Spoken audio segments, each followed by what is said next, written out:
What is up, my fellow Yeets? And welcome to a highly anticipated video. Now, here's the thing. Do you know that you could have gotten this video early? Do you want to know how to get this video early?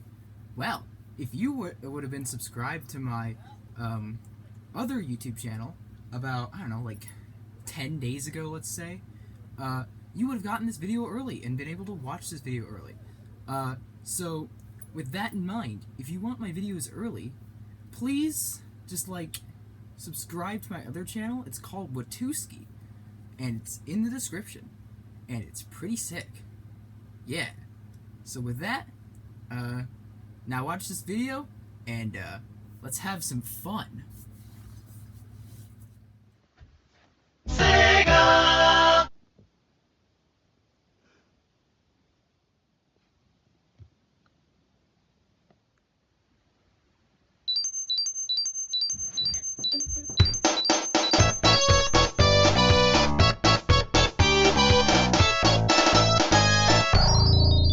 What is up, my fellow Yeets? Welcome back to MythGamers. Recently, I've been addicted to a game known as Celeste, or more specifically, the mod known as Celeste Strawberry Jam. Celeste Strawberry Jam is like the sequel to Celeste we will never get. The mod is divided into 5 lobbies: Beginner, Intermediate, Advanced, Expert, and Grandmaster, each one becoming harder and harder, testing your platforming skills. With each new lobby, new strategies, usually called tech, are introduced, usually being the main way to get around said lobby. This begs the question: can we beat a lobby without its tech? Let's ask. Can you beat a Celeste Strawberry Jam intermediate lobby without using intermediate tech? By now, before we get into the run, you know that we need to disclose a few things. I'll also be using the Steam version of Celeste with the latest version of Everest installed. Obviously, Celeste Strawberry Jam will be installed, but there are a few other mods that I recommend having installed for this challenge. First, Tech Announcer, a mod that announces the tech you do. It doesn't announce all tech, especially holdable tech, but it does announce most movement tech. So, while it won't be perfect, I did turn it on to dispute some questionable movement to see if said movement was actually considered tech. Secondly, Eevee Skin Mod, because Glaceon is adorable. Thirdly, Task Helper will be very important for a reason disclosed later in the run. Last but certainly not least, CelesteNet, a mod that allows you to play online with other Celeste players, will be very helpful.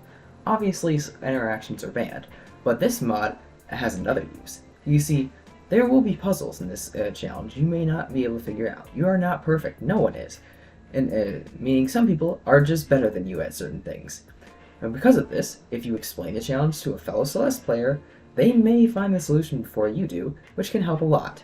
It's also just fun to have some buddies to do the challenge with sometimes.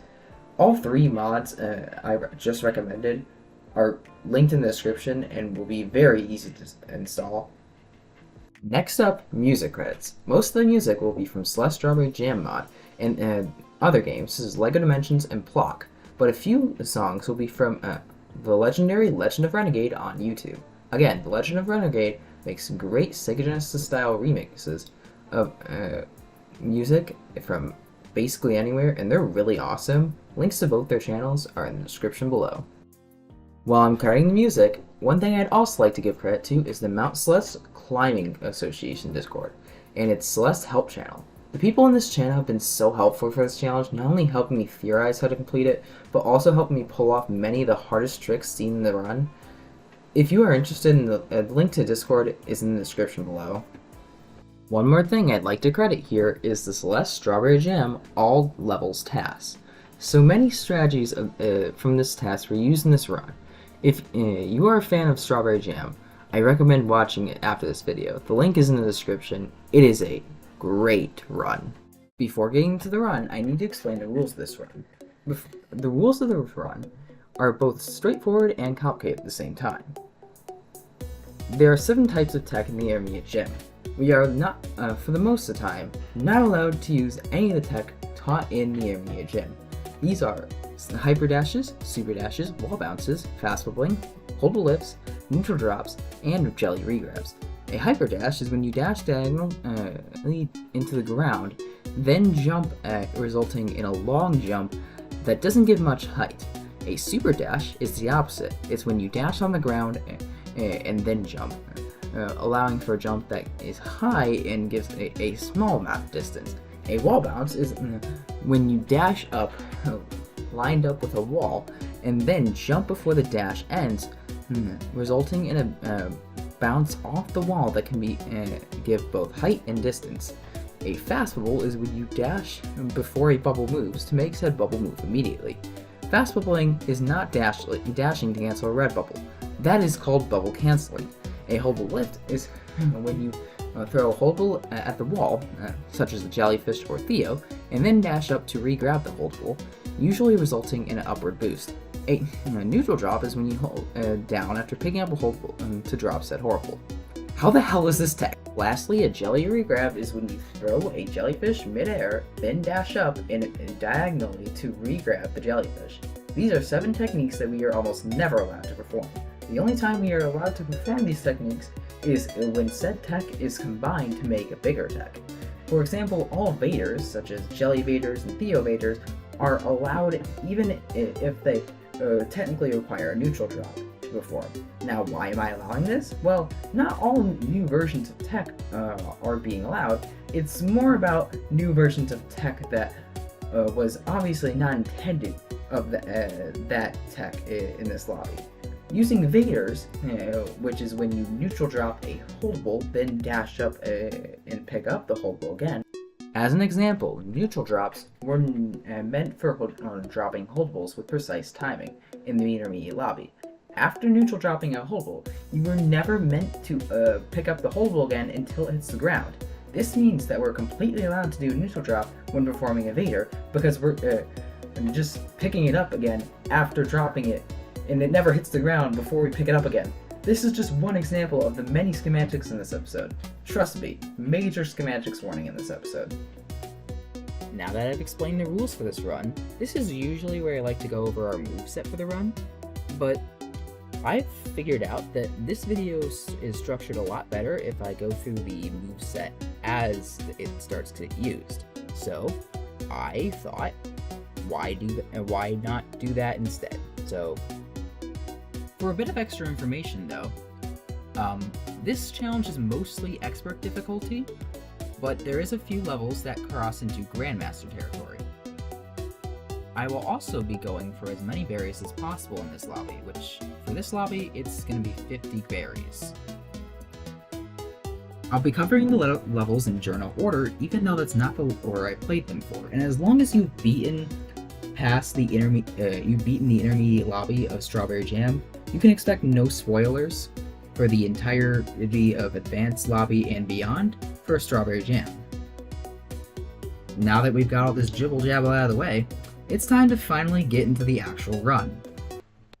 For the lobby, there's not much to say here other than the fact that we don't need any intermediate tech to get to any of the levels, and therefore we can access all the levels without using any intermediate tech. Lobbies in Celeste Strawberry Jam are divided into 3 difficulties: green, yellow, and red. Green is your easiest level in the lobby. They're usually themed around a certain tech or a few techs of the lobby, and therefore they're trying to teach you about that certain tech. Your yellow is your mid-range. This is where more tech of the lobby will start to be added on, and you'll also start to see more experimental ideas in these levels. And then red is your hardest, usually testing the player the most they ever could for that lobby. With that said, let's start this lobby and get into the green levels.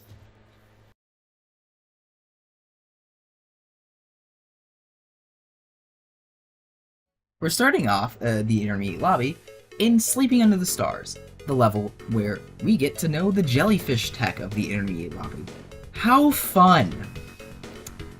The level starts us off just going into 4 separate rooms, to collect 4 keys, like we normally do on a day. In the left key room, we're intended to use jellyfish regrabs to gain height and get over all this electricity, but we're obviously going to need a different approach for this challenge. You see, it's possible to smuggle holdables into dream blocks.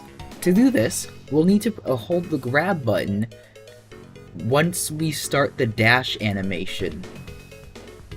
But this needs to happen before we actually get into the dream block. So we need to grab the jellyfish before we end up reaching the dream block itself. How does this help us? Well, for now, we can dash to the dream block and grab the jellyfish on the other side and smuggle it back through. But after that, we can then transition into the other room that's right to the right of us and get a second jellyfish. Now, you might be wondering what the heck we're doing here, but just trust the process. Let the man cook. Now, walk up to the dream block, carrying the jellyfish, and throw it behind you against the edge of the screen. The jellyfish will bounce back, ricochet, perfectly align in the perfect spot for the jelly smuggle, and set it up perfectly. From there, smuggle the jellyfish into the dream block and dream grab the dream block when coming out of the dream block. And for context, a dream grab is a very simple piece of Celeste movement tech. Just hold the opposite direction of your travel and grab well in a dream block to grab the dream block. After that, do a full height wall jump and throw the jellyfish at the peak of your jump. Then grab the second jellyfish while holding up to float to the left and throw the second jellyfish back, then re-grab the first jellyfish dashing up left. If you did it right, you barely have enough height to clear the electricity. Now hold on there. Wait a minute, didn't we just re-grab the jellyfish? Yes. Isn't that against the rules? In this case, no. The game specifically describes jelly re-grabbing as throwing a jellyfish, then dashing up diagonally to re-grab it. Now let's check the definition of then. Google tells us it's a synonym for next. Here, after we threw the jellyfish, dashing up diagonal to re-grab it was not the next thing we did. Instead, we grabbed a second jellyfish and threw that one before dashing up diagonally to re-grab the first one. Because of this and many other situations like this are completely legal for the challenge, and yep, again, major schematics warning. Now sadly, the room isn't done. After dashing through the second dream block, we need to perform a dream jump. A dream jump is a pretty well-known tech in Celeste as well. Just press jump when exiting a dream block.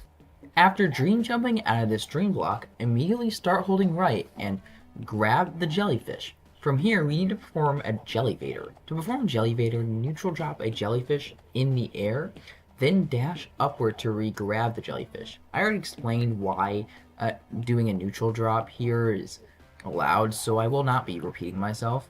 If we perform the jellyvator just right here, we'll just barely gain enough height to grab our first key. The top room is a lot easier. It gets us used to doing jellyvators for sure.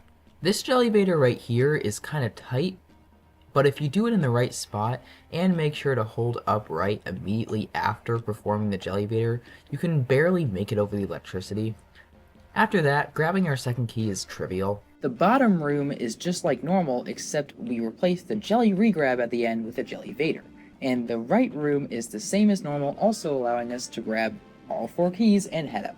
This next room looks like the intended way could be possible, but I never bothered to try because that's lame. Instead, jump off these 2 pufferfish and then do a full height jellyvator in between the spikes and this touch switch floor to just barely grab the edge of it. After that, don't forget to grab this berry, which is stupidly hidden in the wall. The next room is pretty normal, just replacing the forced jelly regrabs with jellyvators. But the next room forces us to do near perfect jellyvators and forces us to learn another new trick, launch boosting. A launch boost is when you hold away from an exploding item, such as a pufferfish or bumpers, to get extra distance from said explosion. We can use the launch boost here to gain extra distance, then perform a second jellyvator to reach the second pufferfish. There, complete the room just like normal, which leads us to our first heart. After taking a nap under the stars, we can head into Frosted Fragments, where we have a much easier time. The main idea of this level is these blocks you can dash into and push them. Fast bubbling may have made our time easier here to allow us to move faster, but as long as you really hurry on some of the quick time sections of the level, you can barely make it through every obstacle in this level without intermediate tech, giving us our second heart and our second and third strawberries of the playthrough. Our next level to tackle is 5th Dimension. This level is fully based around the wall bounce and is therefore the most annoying level so far. The first room is easy, and the second room is quite easy too as well, since we can skip this wall bounce by doing a wall jump and then dashing to grab the touch switch and then proceeding as normal. Unfortunately, this next room isn't as easy. To skip this wall bounce, you need to dash up and grab the wall, then climb up until it looks like you're just barely inside the spinner, but you're really not because of hitboxes. For reference, this blue pointy thing right here, that's a spinner. They come in all different colors, and this term will be important later. From there, we need to perform a neutral jump. Neutral jumps are wall jumps performed without holding a direction or the climb button. This allows us to start holding back towards the wall after we just jumped off it sooner, and allows us to climb walls without using any stamina. This move can also get us around things like spinners. After neutral jumping around this spinner, when you hit the wall above, immediately do a climb jump, as otherwise you'll die. From there, do a neutral jump and grab this wall. From there, it's a bit finicky what we're going to do here, but we just need to jump off the wall and get corner corrected on this next wall.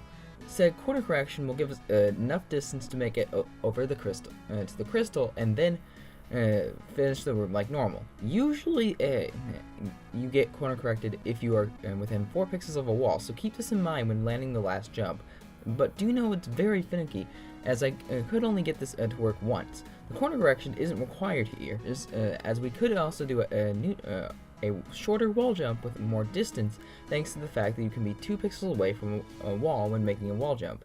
After that room, we have another wall bounce to skip, but this one isn't as easy, as we need 2 dashes to skip it, but we need another dash after nabbing the touch switch, and jumps from the wall weren't getting me enough height or distance, so unfortunately we seem to be out of luck. Which is what I would say, but I am a persistent man, and I will not stop until this room is finished. Yeah, this may sound childish, but if this room doesn't want to be possible, then I'm just gonna wait until the room changes till I can get my way. Alright, well, it's been about a day, and nothing about the room seems to have changed. I am persistent though, so I'm just gonna keep waiting until I die on this hill, or something changes, you know? Yeah, I'm just kind of being hopeful here. So yeah, I've just kind of been waiting here, just, you know, watching a few movies on my phone, sleeping, taking naps. The background seems to stop scrolling, so maybe it'll change the room soon, maybe? Alright, we're about to pass 3 days, and unfortunately, nothing's changed. I just can't anymore! Why wouldn't they make it possible? Alright guys, it's been over 5 days at this point. I'm so sorry about my outburst. I really should just be more mature. There's no way the room is just going to change, so I think I'm just going to kill myself one more time for old time's sake, and then be, wait. Am I inside the spinners? No, I didn't turn on assist mode, and yes, I do have some explaining to do. For performance reasons, the game doesn't check collision with every spinner. Instead, spinners start off as uncollidable, and only when the player gets close, they become collidable and start killing the player. For convenience sake, even though it may not be correct, I'll mostly use the word load to refer to this as an action. To also aid performance, spinners only become collidable every 3 frames. Every frame, spinners check using the variable time app if they should load, and are effectively sorted into 3 groups, which are group checks that frame, as you see by the red, blue, and yellow spinners here. When you pause, spinners can't load. However, time active does increment by 10 frames and always 10 frames. Because each group of spinners thinks it should be able to load on a certain frame, if we were to say pause on that third frame every time, then the game wouldn't load that group of spinners because we skipped the frame in which those spinners were loaded. This is called a spinner stun, and doing this, we could easily move through the room. But we're human people, and that precise of inputs is not gonna happen with us. So instead, the human solution is wait 5 days? Are you kidding me? There's a floating point variable in the game called time active, and as mentioned, spinners are time active. Time active is a number that normally incremented every frame. However, because of the way floating point numbers work, there comes a time where you will lose precision with an incredibly large number due to rounding. This is because there's limited space to store the floating point number, so when trying to express a very large number, the ending digits cannot be stored. When the number is large enough, these missing digits can make it so that adding a smaller number can no longer increase the bigger number. And in this case, this lost precision doesn't come until the number reaches to about 2 to the 19th power. Because at 2 to the 19th power, floats can only represent multiples of 1/16th, since 1/60th is closer to 0, and then 1/16th it rounds down and stays the same. This means that instead of the game loading group 1 of the spinners, and then group 2, then group 3, and repeating, it only always loads group 2. The floating point number reaches this amount when the game thinks it's been open for about 118 hours, but because the game's clock is a bit fast by about 0.02 seconds, meaning that'll actually happen after waiting for about 115.7 hours. Or after watching K-pop Demon Hunters about 75 times in a row. You're all that I think of, every drop I drink of. Shit, I'm not supposed to like this movie.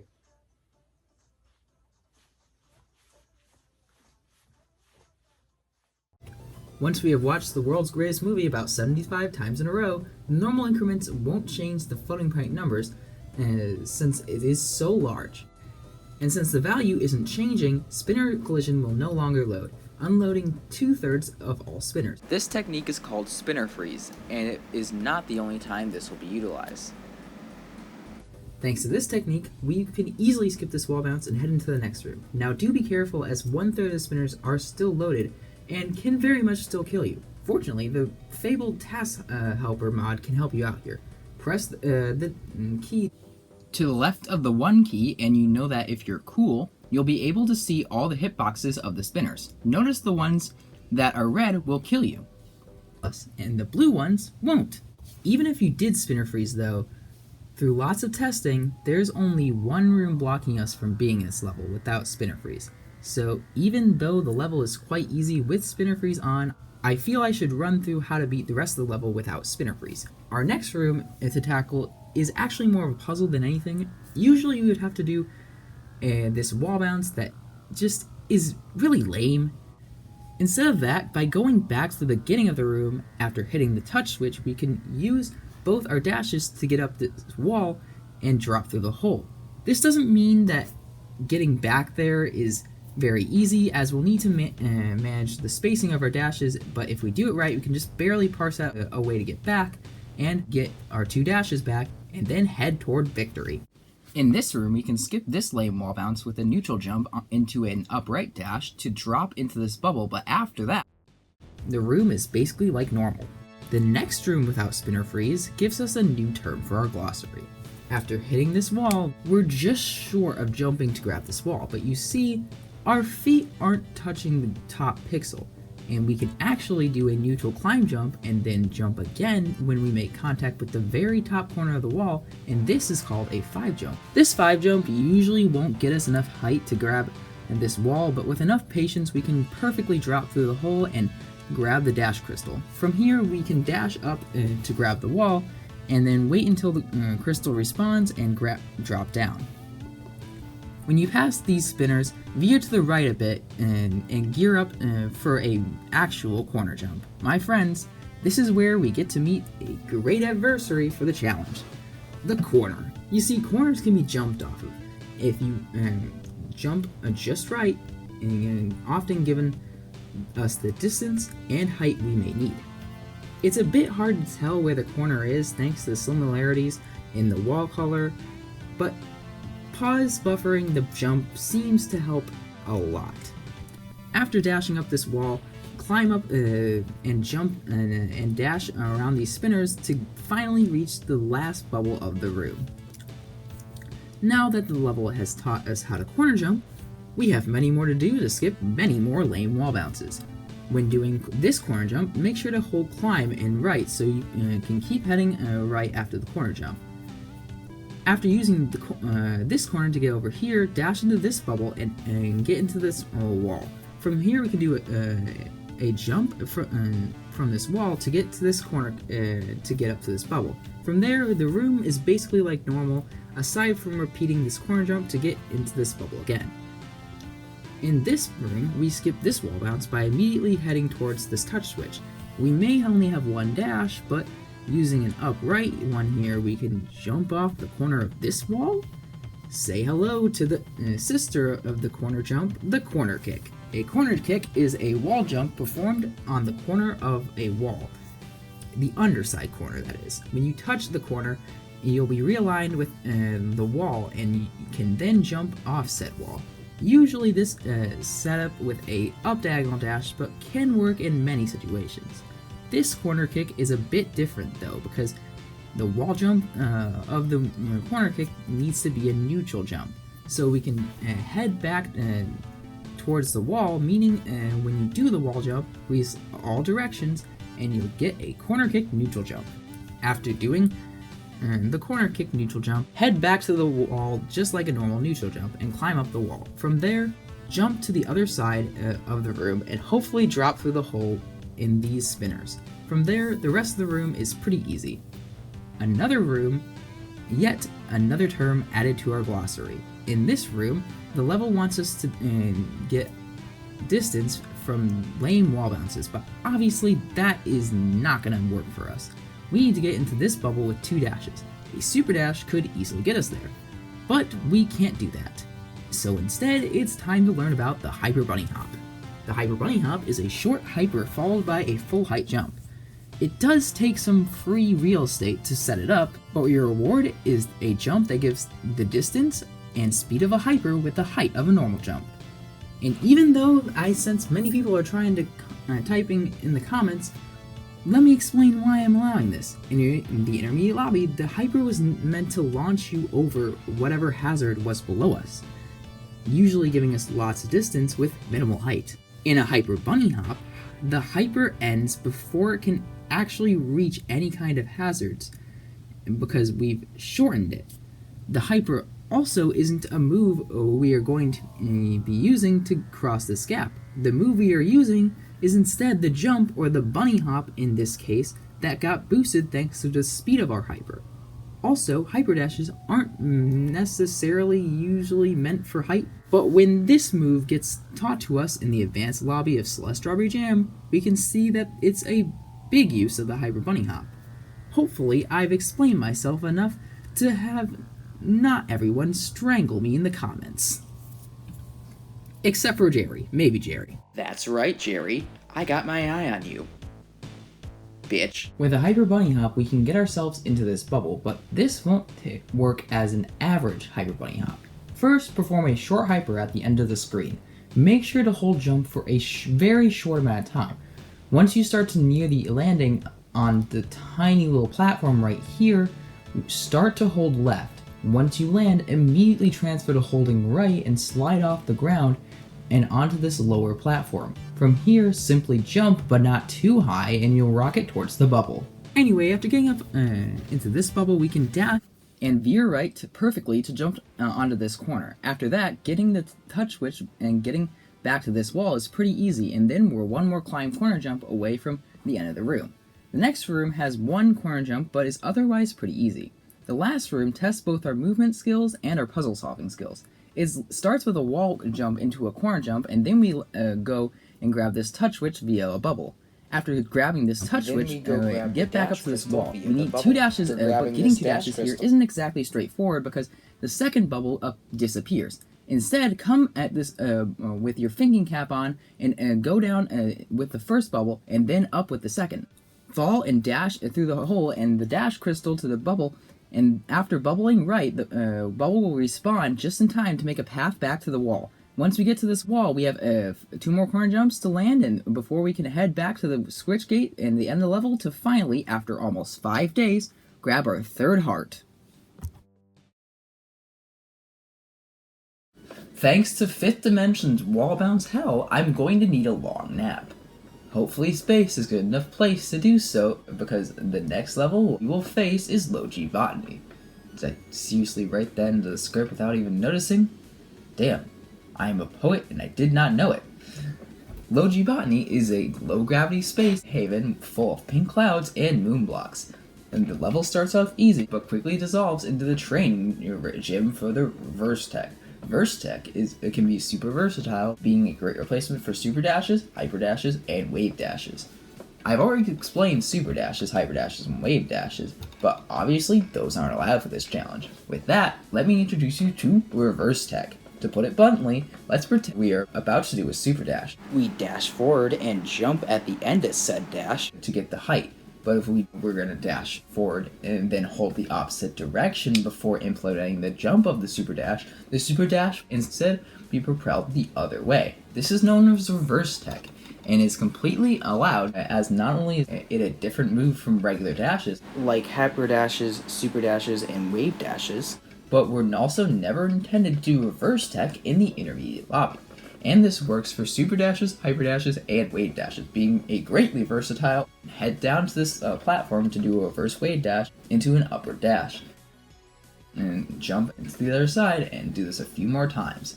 And the room will be over. The next room makes us do 3 reverse hyper dashes, but the room following that is a bit harder. First we need to do a reverse extended hyper dash on this pink cloud. We then need to do a dash up and right to grab the wall. After that, wall jump to the other side and use the spring to propel yourself. After a few more dashes, the room will be over. But don't forget about the berry. In order to collect it, we're going to need to pick up the double dash crystal from the next room over. The intended way to do such is to do a very tight wall bounce onto this wall, but that's totally lame. Instead, we'll take it slow and steady, and just do a normal wall jump off on the wall and dash up and grab the wall. From there, we should be able to pick up the double dash crystal and grab this berry. The rest of the next room needs us to do a reverse wave dash and to cross a gap, but after that, the room becomes pretty calm. Here we see our first implement of a crouch jump, which is just a jump performed while ducking. We may explain more about this crouch jump later, but for now, low-G Botany continues. To grab the second berry, make sure you reverse wave dash as low as possible, still getting a lot of distance, but making sure not to hit the spinners above. But after that, the level is easy to sight read, which gives us our 4th heart. Is anyone else hungry for something other than strawberries? Well, thankfully, the next level is a literal sea of soup. This level may look hard given it doesn't give our dash back when touching the ground, but thankfully there's one key detail that makes this level way easier. Yeah, that's not a super. When put against the Tech Announcer mod, the Tech Announcer does not declare this as a super. I believe this oddity is actually because we're delaying the jump, but we are still getting the boost thanks to a bubble booster we came out of.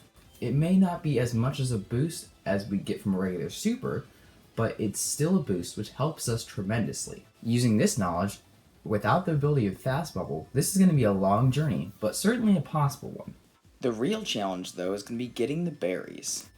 The first berry is just the normal path, but berry 2 puts us in a room that seems like it's begging us to do a wall bounce. As we know, wall bouncing is totally lame, so we won't be doing that. When jumping off this upward moving wall, start heading for the far left corner above this lava pool. After corner jumping off this corner, we can take up as much distance as possible and upright dash and jump when we hit the corner of this wall to perform a corner kick that lets us jump off the wall. After that, quickly head back to the wall and grab it. From there, the berry is 1 dash away. For our second to last berry, it's a bit tricky, but way easier than the second. Usually we would need a wall bounce to get into the room that the berry is in, but we could skip this wall bounce with 2 dashes. Given this information, the tricky part of getting this berry isn't actually the berry room itself, rather it's getting into the berry room in the first place. One delayed super that's actually not a super isn't enough to get us enough distance to reach this second bubble, meaning we're going to need to think outside the box. Use the bubble to get up to this wall and grab it. From there, grab jump your way to the highest point and propel yourself into the second bubble with a wall jump. After that, a perfect delayed super that isn't actually a super will barely let you fall into this hole. From there, use the purple bubble to go to the blue bubble and bubble out to the right, and you'll be able to fall into this other bubble. From there, keep using those delayed supers that aren't actually supers, and you'll be able to skip this dread wall bounce and grab the berry. For our final berry, there's a little quirk in Celeste that lets us get it. The intended way to do this berry is wall bounce off these lava walls, as wall jumps have a 2 pixel leniency as long as you're holding climb, and lava is legally a wall somehow. But the first 2 wall bounces can be skipped with 2 upward dashes, but then we're kinda out of dashes, so we'll need to do a wall jump off the lava instead of a wall bounce that lets us nab the other berry. A few more delayed supers that aren't actually supers, and we're able to nab the 5th heart, and with our 5th heart collected, we can head right back into the level For our final berry. Yes, Sea of Soup is possible dashless and without intermediate tech. I'm a dirty little liar, and my pants are on fire for some reason.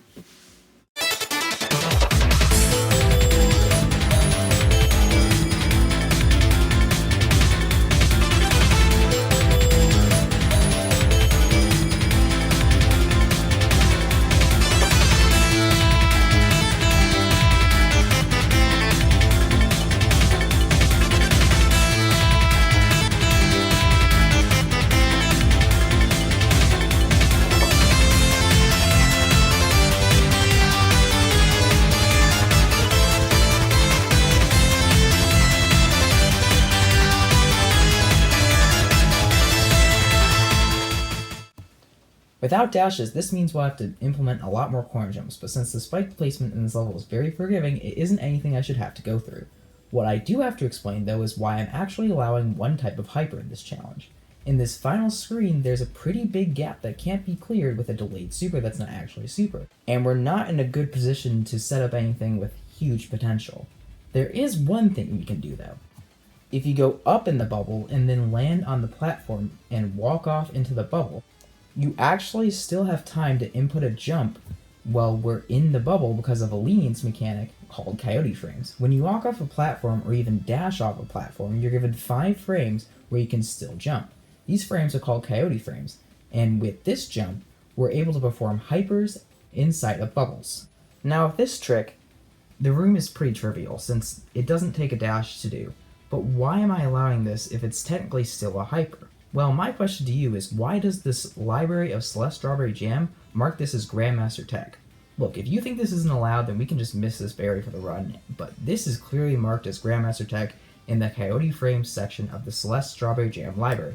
So I feel like it's completely allowed, especially here as we're doing the hyper in the opposite direction than when we walked it. So it feels more like a reverse hyper, even if it's technically not.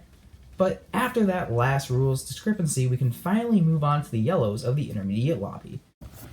But before heading into the yellows, I suggest going back into the lobby and climbing up this wall with chain neutral jumps in order to meet this cat named Mr. Whiskers. Hello. Now heading into the yellows, Vertigo may be our first step into the yellow lids, but it's easily the hardest of the yellow lids. You see, this level is built around gravity switch fields, and the level has a focus on wall bounces. Immediately, this level starts off with a reverse wave dash into an upright dash into a neutral corner kick. The rest of this room is quite easy, but the next room is where things get a bit crazy. You see, there's a room where, coming up, we're going to need to avoid a wall bounce, and it's just not happening inside the room. Luckily, in this completely possible room, there's a way to skip past that other room. First, get over to this wall. Now, we are upside down but above a wall of spinners from a different angle. So what are we doing here? Well, let's look at these spinners' hitboxes. When we examine the hitboxes, we can realize that this isn't really a wall, rather individual balls of spike which each have a gap in between them. Each gap is about 4 pixels tall. Coincidentally, Madeline's, or in anyone who's mega cool cases, Glaceon's hitbox, whenever they crouch, is exactly 4 pixels tall. This begs the question, though, how are we going to get this gap? Well, when you dash, you have 4 frames to redirect said dash. If you dash downward, our player is put into a crouch state. So if we start our dash going down and then redirect it to another direction, we can stay in this crouch state for any direction of dash. This is called a demo dash, and we can use a rightward one to fit through this tiny gap between the spinners. Luckily, the demo dash is also able to be bound to a single button in the options menu, allowing this trick to be replicated very easily. After making the demo dash, you'll be able to die, but not before getting teleported into a later room in the level. This is because in this map, auto respawns are turned on, and this room that comes after the unskippable wall bounce is coincidentally right next to the completely possible room. This trick is called a death warp, and will be used later. Once we respawn, we'll be in this room. After reverse wave dashing to this platform and climbing up this wall, don't forget that climb jumps have a 2 pixel leniency because after doing that 5 jump, you're going to need that 2 pixel leniency. If you did it right, you'll be barely able to reach the dash crystal and be able to dash over this wall. From here, you need to do an upside down 5 jump into a corner kick neutral jump upside down. Then, once you get to this wall, one more 5 jump and corner kick neutral jump can get us to the end of the room. Now, the next room is very hard and will take some explaining. You see, this room is usually supposed to be tackled easily with a wall bounce, but without it, there's almost no way we're getting to this dash crystal, and remember, wall bounces are f***ing lame.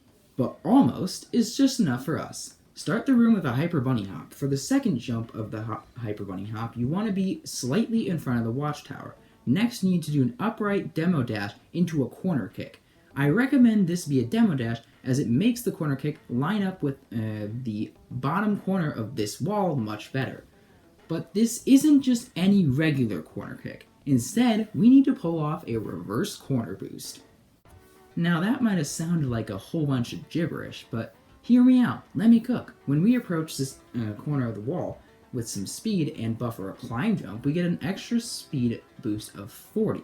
This is called a corner boost and can be performed on the top corners of walls. But here we're working for the bottom corner of a wall, so we need to actually flip it and reverse the corner boost. To do so, when performing the corner kick, hold grab and right, and you'll be boosted to the left. Ideally, you want to hold right for the shortest amount of time, and if you have enough speed, you'll reach the dash crystal and be able to complete the rest of the room.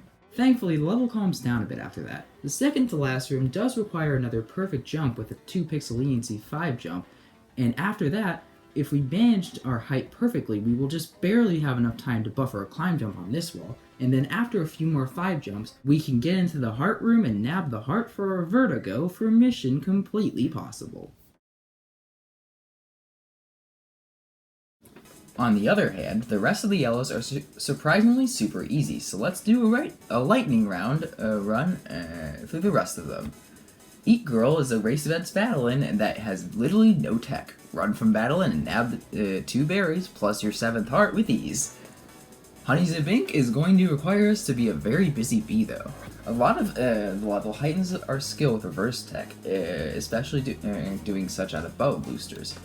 This zipline drop is kind of scary, but throw yourself off right and we can safely grab the pink dash crystal and dash back up to it. And the dash into the zipline followed by a jump doesn't count as a super. After that room, we get dropped into the main part of the level, which is where we need to collect many keys in order to progress. I went for the upper left room first, which is a piece of cake, but the room below can eat a worm. After doing a zipline super, that's not actually a super, we'll need to land on this mechanism block and immediately do a short reverse extended hyper. You'll need to do upright diagonal dash to reach the red bubble in a yellow disguise. Use the bubble and go up into the right, and then dash up out of it to grab the zipline. Throw yourself off the zip line, but make sure not to hit these yellow spinners. Fall into the yellow bubble, then dash up and grab this onto this touch switch wall. jump off the wall to grab the zipline, then jump to grab the touch switch, head off to the left, and jump and dash left off the zipline to grab the mechanism. From there, the path to the key is easy, but getting there was very annoying. Otherwise, nabbing the heart and the level's 3 berries is very easy. Infiltration is in the intermediate lobby thanks to its high-speed special security drones and completely complicated puzzle-solving mechanics, rather than the actual tech within the level, so nabbing the heart and the 5 berries within the level is just like a normal playthrough. Now, I know that I said that the rest of the yellows are very easy, but Supernautica is a huge outlier that we need to address. In this first room, a reverse super from the ground doesn't quite reach the jellyfish. Instead, we need to use a bit of the air that we have to the right of the little platform to do a reverse super from mid-air. The next room wants us to head up by doing a holdable lift, but why do that when we can instead implement the best type of movement tech in Celeste, the Ultra Dash. An Ultra Dash is a down-diagonal dash performed while moving at a high speed that ends before landing on the ground. You will retain the speed of the dash when you land, but upon landing, your speed will be multiplied by 1.2. This is known as an Ultra Dash, or for anyone who doesn't like to get technical, a thing that makes you go noom.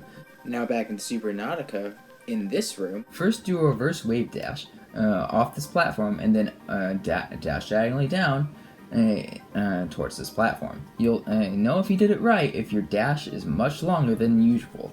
When you reach the ground, it's important to slide on the ground for at least a few frames before jumping to get a very far jump. Using upright dash after that, we can barely make it to this platform.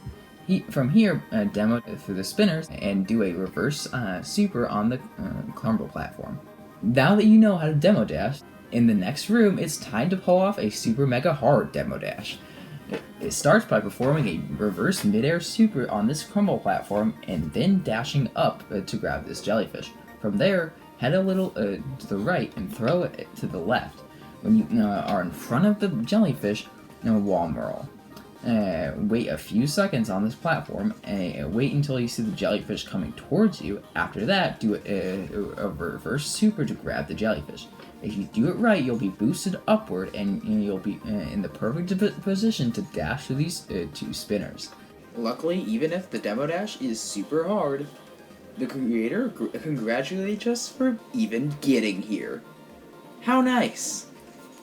After that, reverse midair supers can get us through most of the level, even letting us get the 2 berries of the map.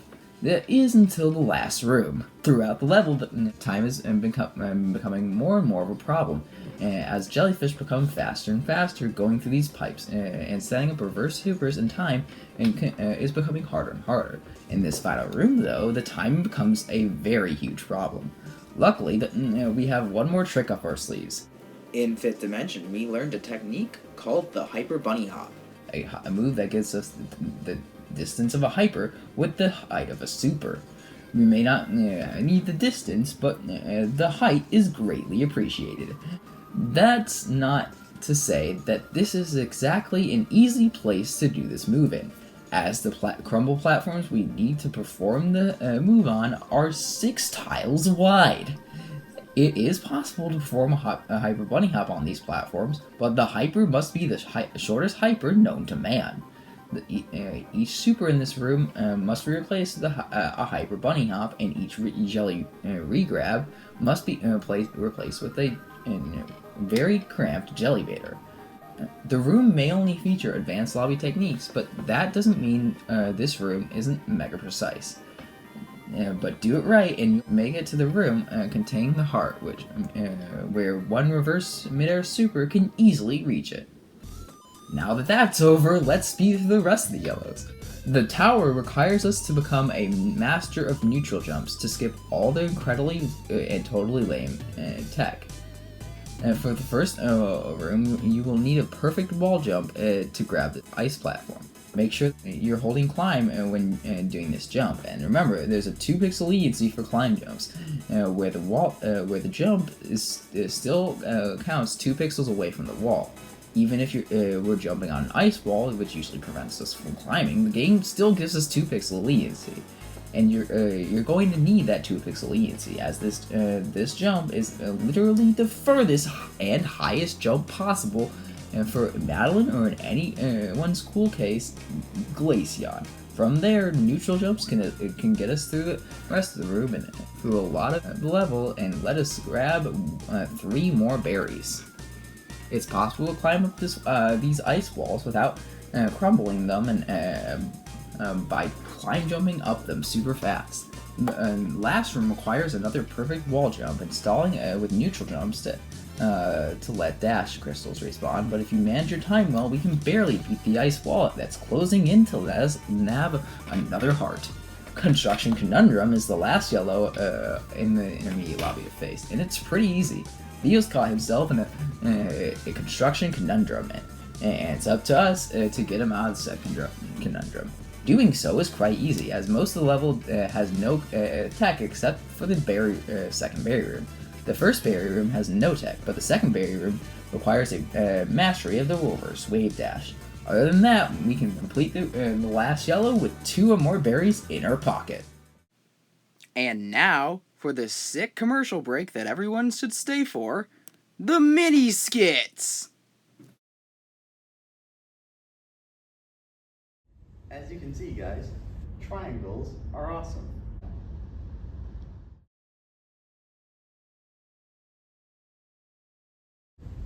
Man, I have no idea how to connect with my students. As you can see, guys, triangles are fucking awesome. Wait, Professor, you like to swear? Yo, you're sick, man. I think I might actually start listening to your lectures now. For real, man? Thanks, dude. You want to come to my frat party on Saturday? Yeah, that sounds sick. Cool. After this moment, they became the sickest duo at any party.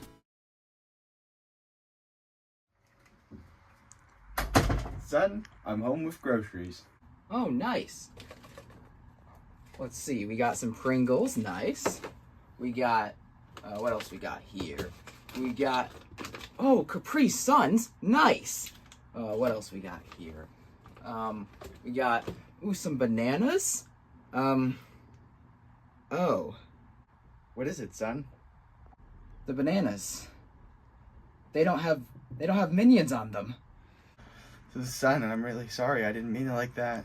No, Dad, this is not okay. This is never okay, alright? I like bananas because they have minions on them, alright? Minions, they're cute. They're adorable. If minions weren't on bananas, bananas would suck. Don't you understand that, you incompetent bitch?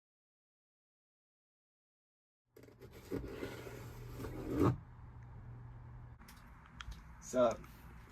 What's that? Oh, this is my tactical box cutter. Tactical what? You know, a box cutter. It's got like a scope to view your cuts from far away. It's got a laser to plan out your cuts. Why would you need that? It's actually really nice. And if I cut enough boxes, a police helicopter comes. Oh shit, really? Officer, we have eyes on the suspect. Oh fuck! Alright, now back to the video. With all the yellows done, it's time to move on to the reds, which contain some of the hardest gameplay of the challenge. First up is Square the Circle. This level starts off easy enough with a few momentum-based Kevin puzzles, and for the record, these blocks with lion faces that make the silly roar noises are called Kevins. Don't ask why. Without the ability to fast bubble, we'll have to make some careful movements. But here, instead of using the jump button to exit this bubble, instead dash up, because for some reason, no matter what direction you hold, even if you hold left in this bubble, which would usually activate a reverse super, this bubble is really weird, and a regular super will be performed no matter what direction you're holding. This is a very easy mistake to make, so please don't fall for it. For the first barrier of this level, there's this very easy Kevin puzzle, which usually ends with a wall bounce, but can be easily thwarted by a simple up dash and stalling to make sure that the wall jump you perform is not a wall bounce, but just a simple wall jump. Soon we'll reach this room. The only exit is this bubble, which would launch us into a forced wall bounce. if we want to hit this touch switch. Without hitting the touch switch, the wall bounce seems absolutely necessary because we need a crouch dash to get through here. This may be a problem, but why face a problem on an empty stomach? Do a corner jump into an upward dash to grab this wall from there. If you perfectly manage your height and distance, you'll be able to barely make it to the berry room up top.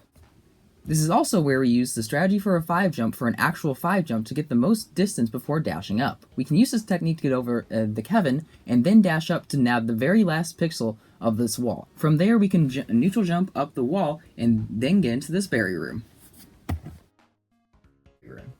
The berry room wants us to use delayed block boost wall bounces by using the Kevin and the bubble to be pushed up into the wall to do a wall bounce. However, delayed block boosts are just a lately applied block boost. Said block boost gets applied to many types of wall bounces. All that it needs to be is within 9 frames of when the block should initially boost you. This means that we can dash down into the Kevin with it from the edge, and we can walk over to a line with this wall while the Kevin is moving up, jump, and then when the Kevin stops, do a neutral jump on the wall above to barely have enough height to do an upright dash over the electricity. From there, do it one more time, and then the berry is basically... Unfortunately, once we get back down to the room below, we're kind of forced into doing a bubble wall bounce, as even if we perfect upright dash over the platform from the red bubble, and you demo dash into the bubble so you can be placed 2 pixels upward in the bubble, you're still 0.69 pixels away from grabbing the second key, and since we don't have a dash, it's not like we can just demo dash through these spikes down here. But I also accidentally pressed the tilde key in this level and realized something about the electricity. It's colored the same way as the spinners, looking like it's also split into 3 groups, red, blue, and yellow. I also asked around the Mount Climbing Discord Association, and apparently the lightning can also be frozen. You just need to look all the way up in these binoculars and then leave it for another borderline 5 days. Now, why do we need to look up in these binoculars? Remember, the default for spinners is to start as uncollidable, meaning they start off. On the contrary, the default for lightning is to start as on and collidable. By looking up into the binoculars, we actually are changing what's on screen, and therefore we can turn off nearby lightning and effectively have it turn off after waiting another 115.7 hours. This is where I should explain how to perform freezes in Celeste, because while yes, I've told you how to do them in this game, how they work, I really don't recommend just leaving your game on for 5 solid days in a row. I mean, this is where I should mention that the game does have an in-game debug console where you can activate the spinner or lightning freeze immediately. The command is set level.timeactive 524288. And this is probably the better option than just leaving your laptop on for 5 days. But what if you're stupid, crazy, and a very purist idiot that doesn't like using the debug menu because they think it's lame?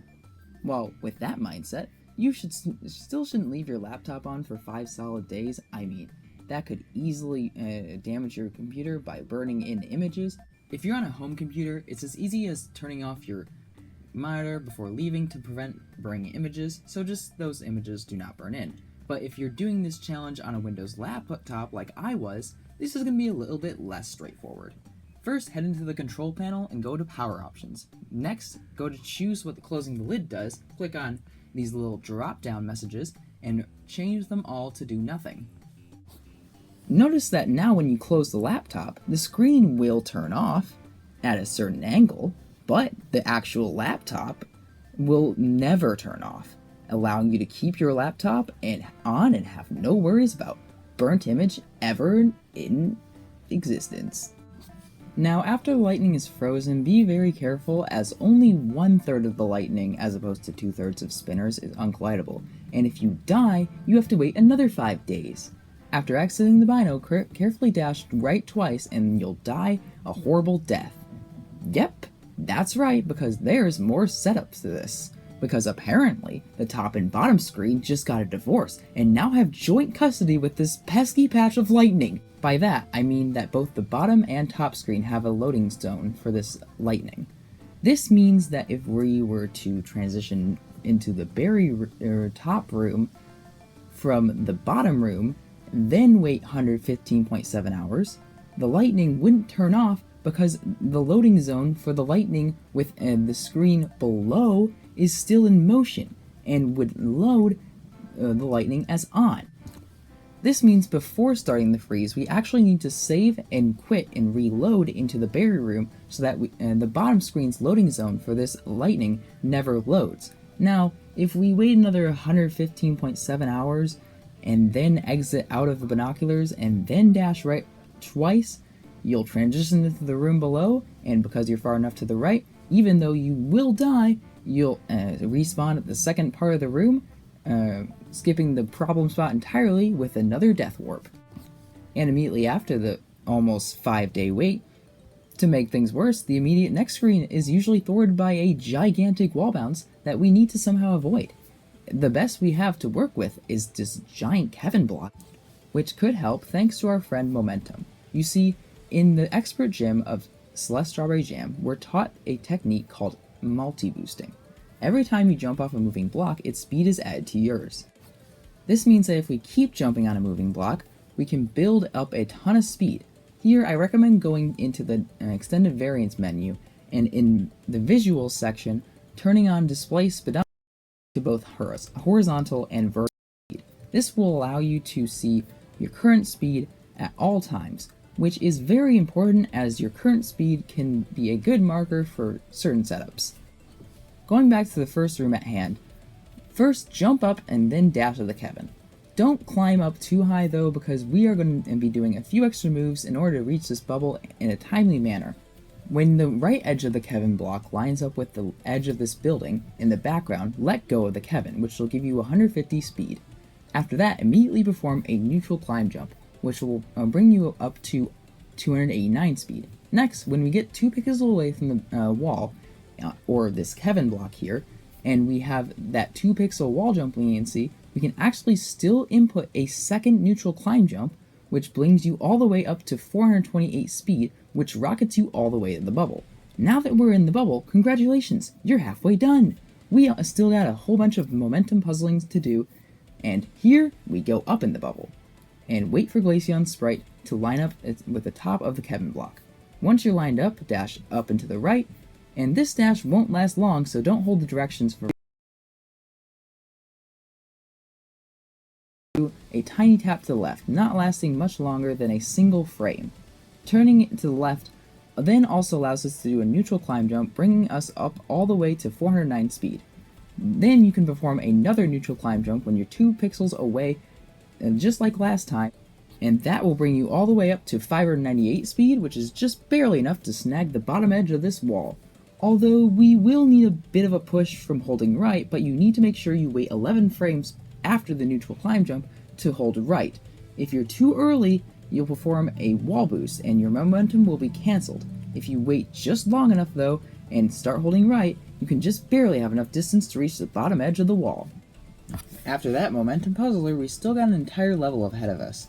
To get around this electricity, after grabbing onto the edge of this purple Kevin, we'll need a very specific wall jump paired with a upright dash over the lightning, but as long as you space it out well, it isn't too hard to land. Immediately after that, though, we have another momentum lift boost puzzle to solve. After dashing up left out of this bubble to hit the Kevin, we need to wait a little bit until you're in front of this one-way wall here.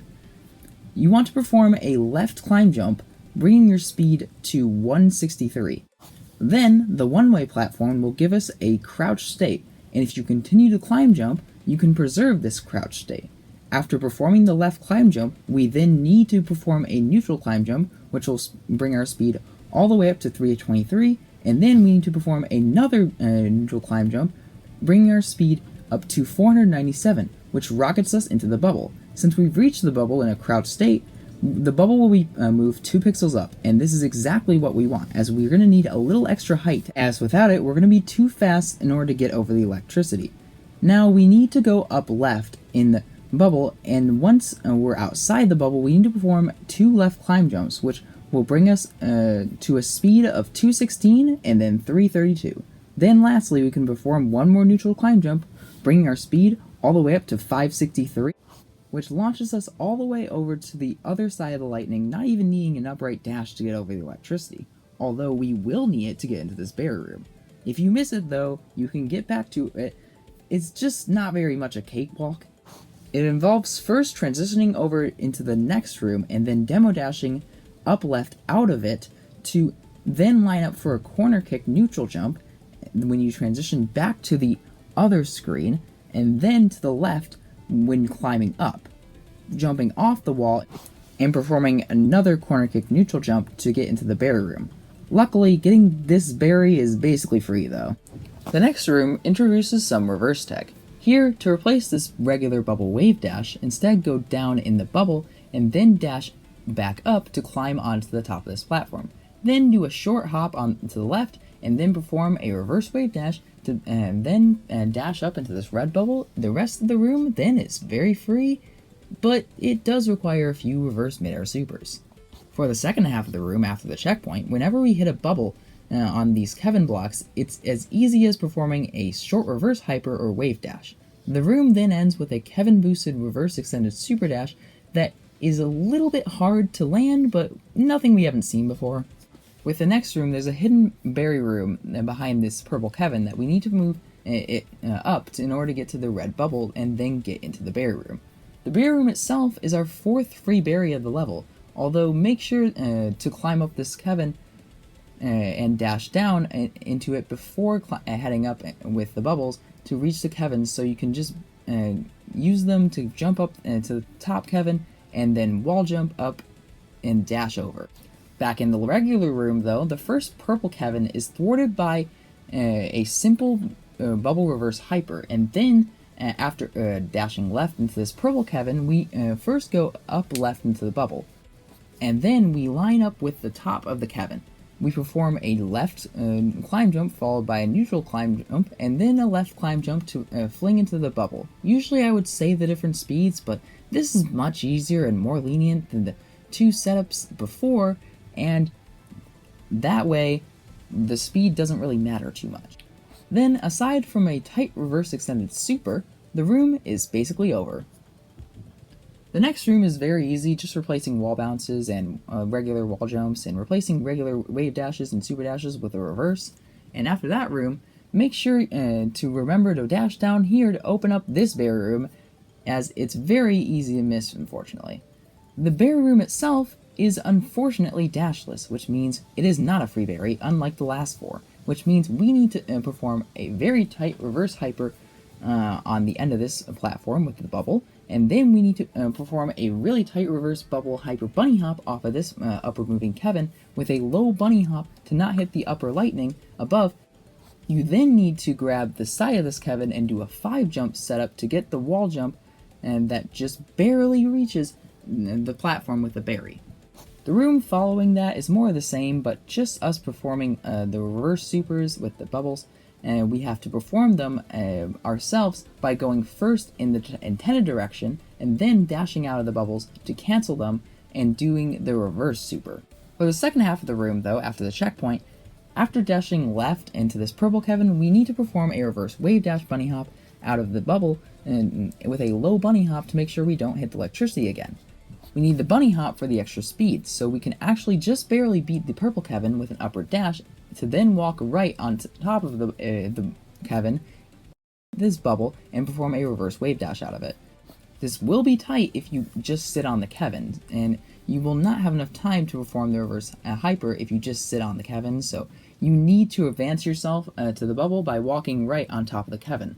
From there, you're just one reverse bubble wave dash away from the checkpoint. And the final room is going to be a lot of the same, which means replacing regular wave dashes, hypers, and supers with the reverse, and replacing wall bounces with wall jumps. But otherwise, it's nothing compared to what came before, which means we can bubble into this heart and finish the level, adding 5 more berries to our total.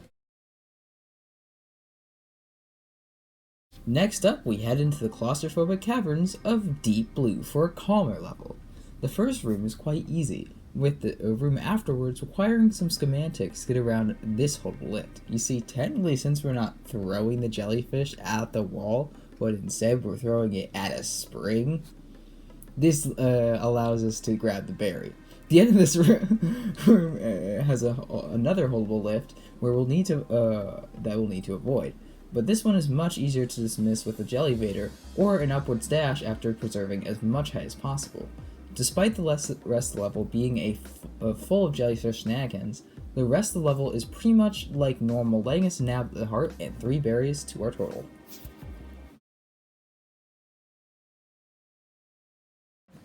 After the easier time we had in Deep Blue, it's time for another hard level. Temple of 1,000 Skies. This level makes us become Super Dash. Most of the time, level will have us set up to do wave dashes and super dashes out of bubbles. We can avoid these bubble wave dashes and supers by always going up diagonal in these bubbles and then doing the reverse wave dash ourselves. And then we introduced to the levels will most of the time be thwarted by change neutral jumps. When the level splits into 4 paths, I opted to go for the upper right path first. The second room of this path gives us a bit of as we need more distance than just a regular wall jump. But ever so coincidentally, there's a small platform we can jump up next to this slight spiked wall, letting us do a jump into an upright dash. And the path below also features a very manageable first room. Just don't forget to grab it on your way out. The second room create a cramped environment. Said cramped environment prevents us from using our usual strategy of an up diagonal bubble strategy. For the first 2, we can replicate this strategy, but the third, go in the bubble and then do a reverse extended hyper as soon as you land on the crumble platform.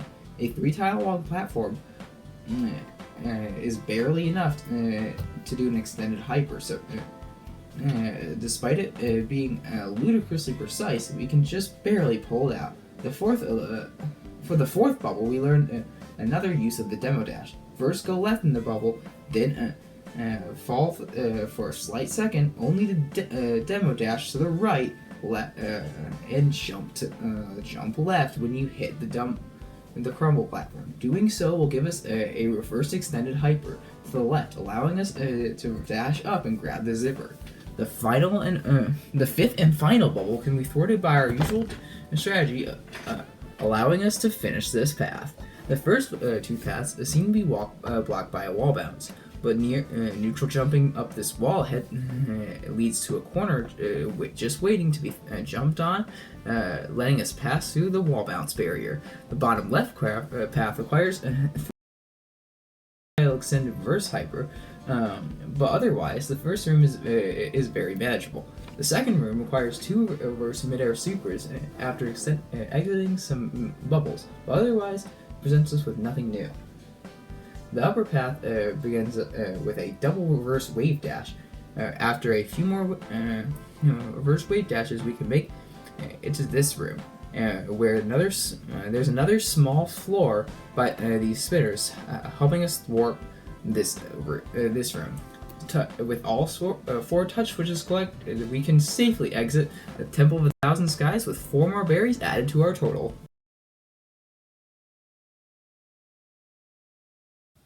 Our next level to tackle is Midnight Monsoon.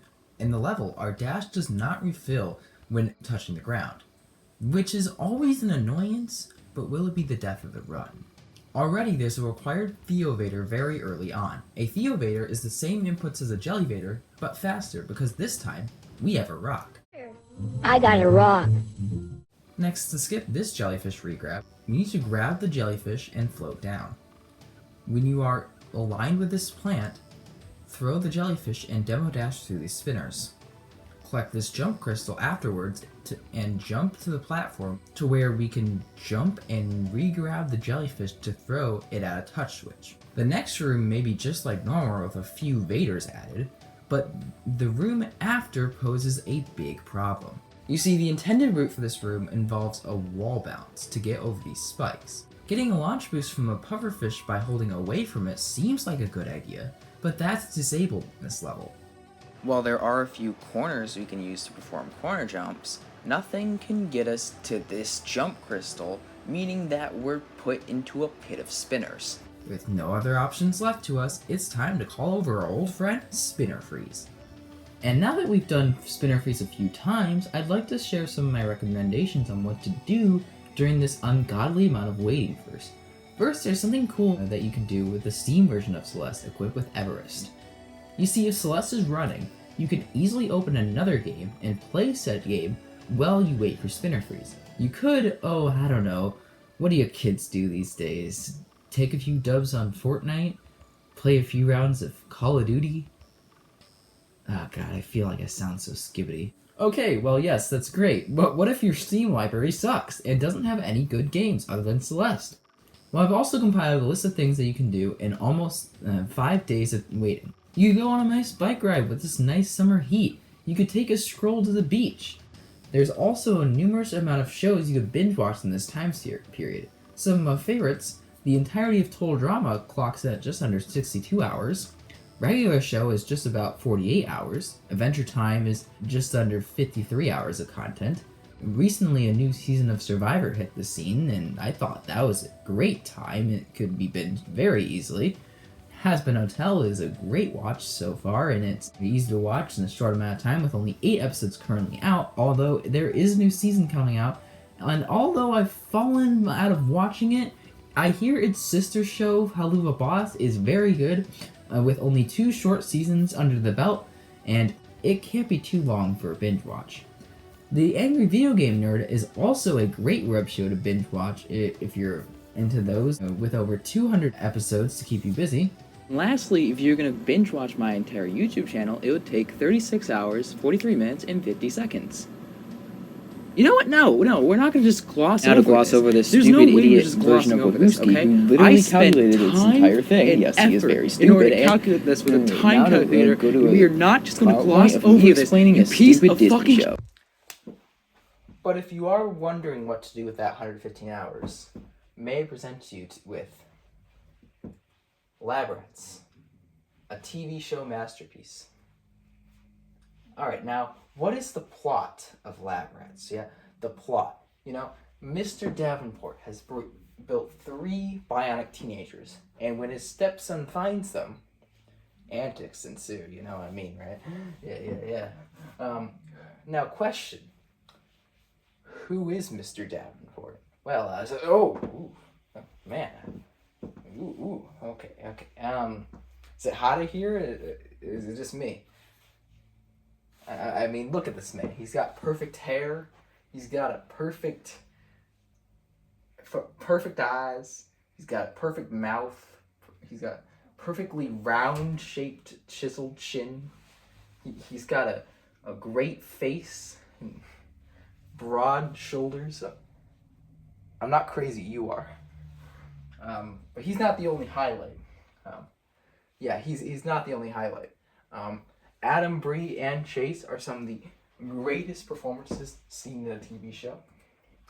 Especially Adam, who I'm pretty sure is just head empty, no thought, maybe just a little chaotic little kitten with a joystick in there. And then Douglas has a very engaging character arc. And real talk, this PowerPoint might seem like a huge joke, but for this next one, I am pretty serious. The voice of fucking Naruto is in this as Principal Perry, and she is astounding. So yeah, another reason to go watch Lab Rats. A very catchy theme song that lives in my brain's basement.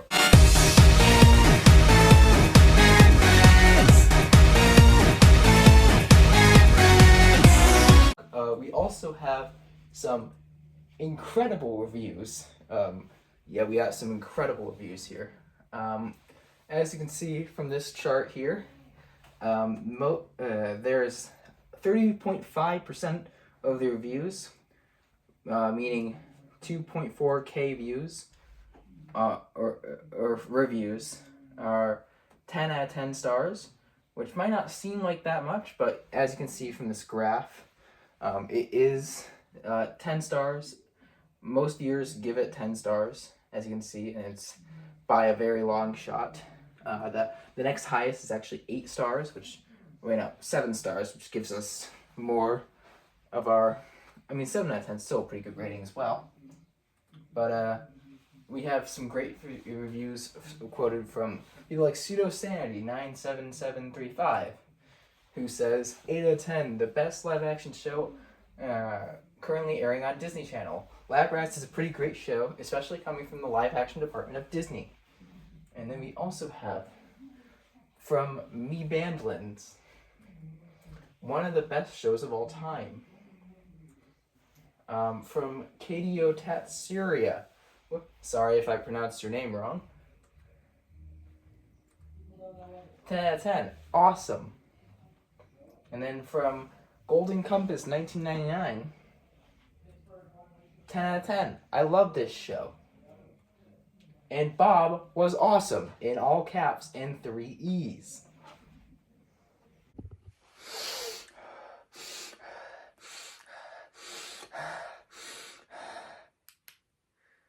Guys,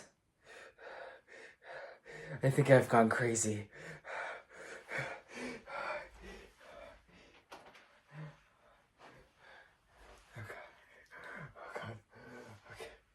You guys want something to do in that 115 hours? Oh, gosh. I'll give you something to do in that 115 hours. Welcome to Balatro.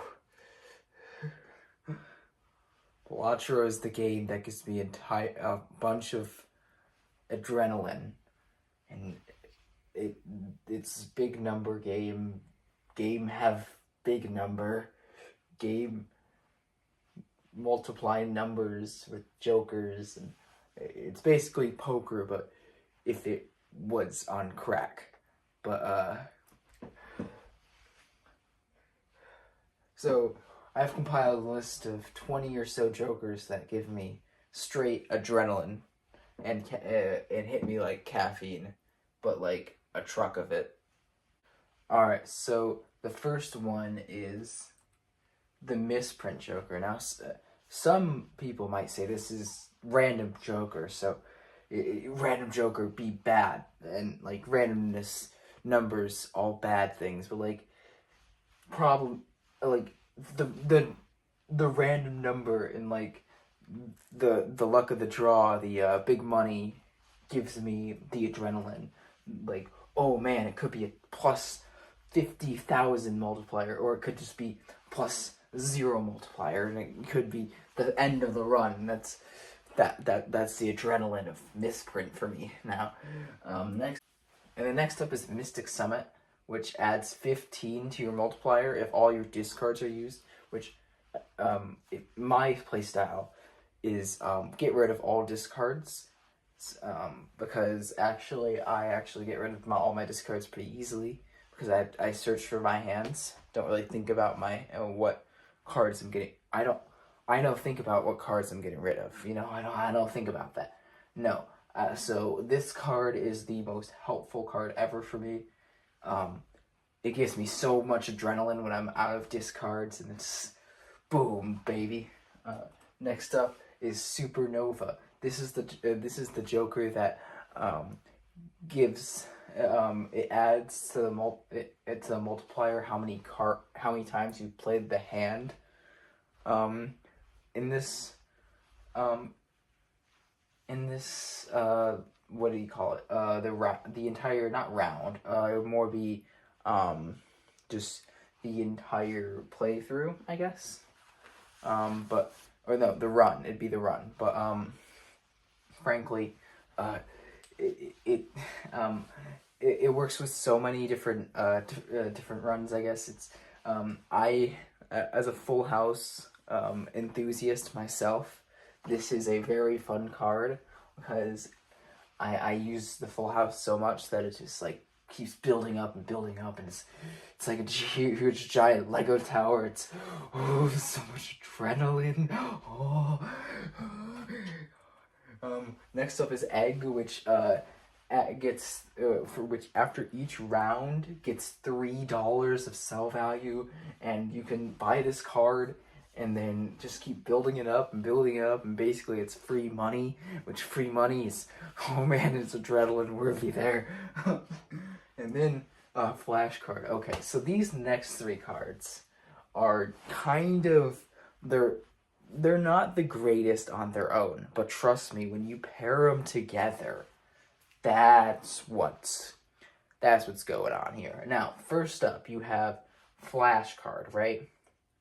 So this is the card. So for this card, it adds +2 to your multiplier for each reroll you have done in this run. So if you reroll in the shop, right, you get +2 multiplier, and if you reroll again, you get +4 multiplier. Reroll again, +6. You get what I mean, right?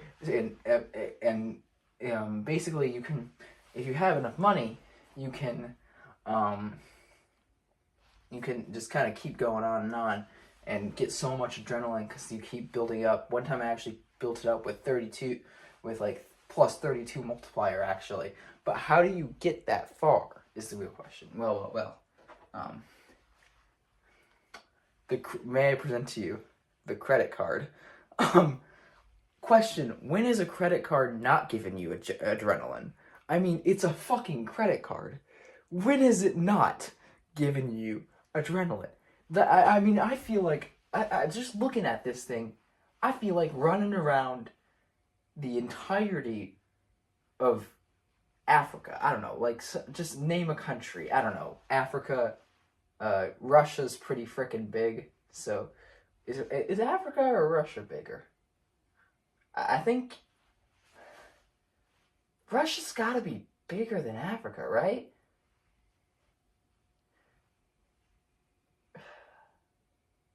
I feel like Russia's gotta be bigger than Africa, but but this is not the last card of this team up, Credit card gives you so much adrenaline, but the team up needs one more.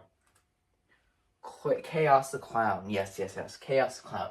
He allows 1 free reroll per shop, which means you can get rerolls for free, which means you can get so much multiplier on the flash card Joker, and just have so much multiplier and so much adrenaline because so many numbers, big number multiply to big score, and big number make Matthew go crazy. And then next up is Seltzer, which re-triggers your hands. This one's for the next like 10 rounds, which this is pretty nice. Getting to get an extra few added to your multiplier. It's pretty nice, I will say. It doesn't last forever, but it's when you do have it, that's kind of like the adrenaline. The fact that it doesn't last forever. It's like, oh man, it's coming soon. It's gonna be done soon. I gotta start planning ahead. And oh, the adrenaline. Oh man. Oh gosh. Next up, it's DNA. DN fucking A. Oh, I fucking love this card. Getting able to freaking copy any card I want. Having a billion aces in the deck, that is what gives me adrenaline. And there's some great stuff you can pair with this card. Okay? I'm talking incredible multipliers, alright? This is, like, you can get some incredible multipliers because you're doubling the cards, and you're getting so many cards, and then those cards are making big numbers, and I'm not crazy. I'm different. That's what my mother says. Alright, next up is Trading Card, which does the opposite of DNA, which is its sister card, and frankly, it's probably one of the greatest cards ever. Trading Card. So if you discard the card, if you discard one card at the start of your round, it permanently destroys the card, and it gives you $3. But which is a great way to earn money, but it's also great for deck building. and it's just like, ooh, I can just destroy the card at the stack of my hands. Oh man, that feels incredible. I feel like I have so much power. I could go ride a horse and then eat 40 hot dogs. I feel incredible. Next up is Raised Fist, which adds to the multiplier double the it adds double the multiplier, or not double the multiplier. So the lowest ranked card that you have in your hand, it doubles that, and then adds to your multiplier. So if you have a 4 in your card, or if you have a 4 in your hand, it'll add 8 to your multiplier, and that is crazy because then the adrenaline there is your strategy, right? You gotta strategize. Do I want to try to keep discarding to get a higher lowest card in my hand so I can get more multiplier, or do I want to just like play the hand now, or is it that big of a deal? Oh man. Okay. Next up, Gross Mitchell and Cavendish. This one gives you times 15 or plus 15 multiplier, but it's a 1 in 6 chance of being destroyed at the end of the round. And then this one is actually incredible. This one is a 1 in 1,000 chance of being destroyed, but it gives you times, so it doubles your multiplier. It doesn't just add +2 to your multiplier, it doubles the multiplier. Now, these are incredible cards because the adrenaline of their multipliers, especially Cavendish. Cavendish's multiplier is one of the greatest shots of adrenaline you'll ever have. It's this big number go. It's this big number, and it's incredible. But also the adrenaline of just like, oh no, will they go extinct? Oh man, like it's not as big with Cavendish because it's a 1 in 1,000 chance, but still it's like, oh no, are they gonna go extinct? Oh no, I'm shaking at my knees. My pants are shaking right now. Oh man. Next up is Hiker, which adds 10. Whenever you play a card, it adds 10 chips to the cards. Or I think, wait, no, it's not 10. I think it's 5. So, frankly, so basically, you just like, basically you get this entire, you get this huge amount of, like chips on your cards. So you get a whole bunch of chips added to your cards. So basically, by the end of your run, it's like 90 on an ace, which is, oh man, this is crazy. Oh man, this is, ooh, okay, we're good. Okay. Yep, we're good. Yep. You know, it's just nice and crazy. Yeah, I'm gonna get some.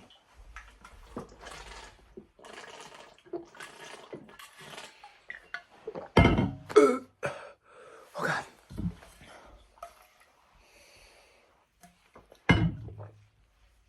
Don't worry, I'm good. Okay. Alright, next up. Spare Trousers, which so this one gains +2 multiplier for each time you have a 2 pair played, or not played, or your each played hand that contains a 2 pair adds +2 multipliers to this card permanently. So basically, the adrenaline here is building it up a whole bunch. Just building it up. It's especially in a full house run. This is incredible. Which, as you know, I already told you guys, I'm a full house enthusiast. I love full houses. I love full houses. They're my favorite. But next up is Diet Cola. If you think this card is worthless and stupid, you're correct. But that's the exact reason that it's on this list. Okay. Sorry, I just sipped some water there. But I wish I was sipping some Diet Cola. But here's the thing. You don't realize that just because this card is pointless and stupid, that's the reason it's here. Because the only thing it does is if you sell it, it gives you a double tag, which copies the latest tag, which I don't use tags, right? So it's kind of pretty useless to me. But you don't get it. So during one run, right, I was doing pretty good. I think it was ante 5, right? And I saw this card, and I looked at it, I was like, oh man, I have so much adrenaline. This card kind of looks useless for my run. I should buy it. So now, whenever I see it, it is the immediate money waste card. I have to buy it. Whenever I see it, I have to buy it. I have to do anything to buy it. It is my Lord and Savior, Diet Cola. I will love you forever, because even though you're useless, you're my friend. Alright.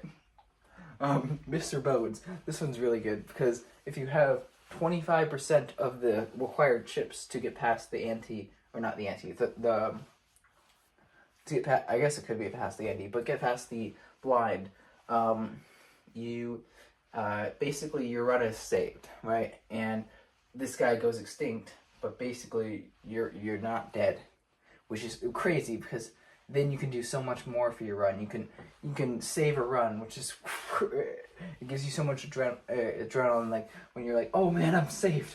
Oh man, it feels really good. It's just feeling incredible.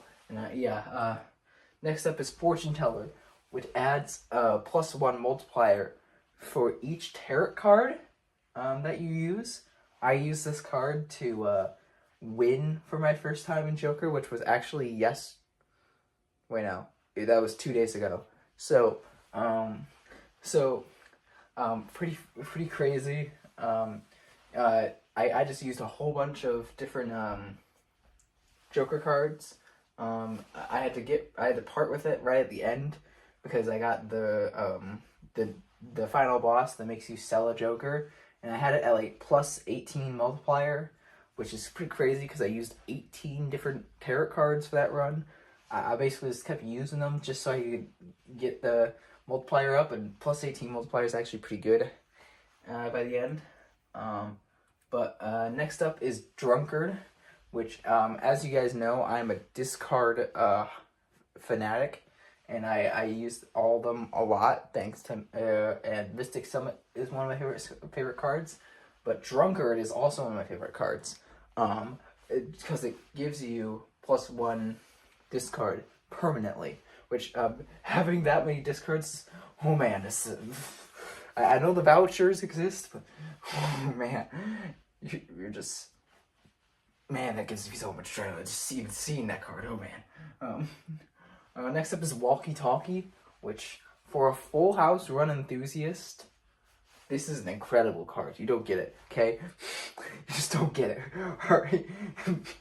It's just, it multiplies. So basically, whenever you play a 10 or a 4, it adds 10 chips to your chips, and it adds +4 multiplier, which is a lot when you're playing like a full house of all 10s and all 4s, right? So it's or all full 4s, or if you're playing like a flush 5 of 10s or some shit. And this is it's just like multiplies all of it, and it's oh god, okay. Smiley Face is the next one, which the next one's actually kind of coincide with each other. Smiley Face adds +5 multiplier for each face card that is played, and that's incredible because face cards are very used in runs for me, because I usually go for full house, which means I'm searching for those face cards. I mean, ace cards are nice, but like if I can get a face card, I mean, usually ace and king is the best. Is one of the, I mean, ace king queen. So king queen jack are the best cards to pair with those ace full houses. So this is a very good card to re-trigger those extra ones. And then it's especially good paired with Sock and Bruisin', which is, if you don't know, it re-triggers every single face card. So basically, the adrenaline there, you're just getting +5. You're getting +5 multiplier. But again, you're getting again. Oh my god. Oh man. Oh man. Okay. But next up, hanging card, Joker or hanging chat Joker. Oh man. Oh man. Okay. Oh man. Oh man. Oh man. Oh man. Oh man. Oh man. Oh man. Oh man. Oh man. Oh man. Hanging Chad Joker. I love this card. This is my favorite fucking card in the game. Let me tell you. This is my favorite fucking card in Balatro. Alright? So, hanging Chad. What's so great about this card, right? Well, let me tell you. It re-triggers the first two cards, or the first card that you play, 2 more times.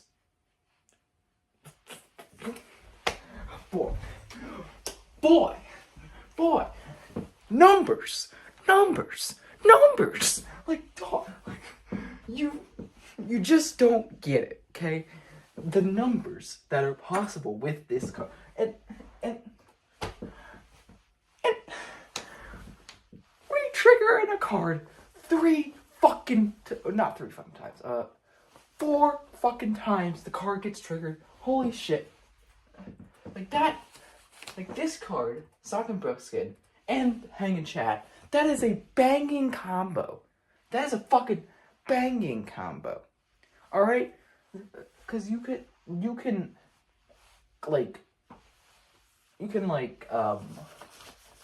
crazily, like, multiply your multipliers and you get big numbers and you get to play the cards a whole bunch. Just, oh man, adrenaline. I feel like I'm having 50 shots of caffeine right now. Oh man. Ceremonial Dagger, which, this one is really strategic, and that's what gives me the adrenaline here.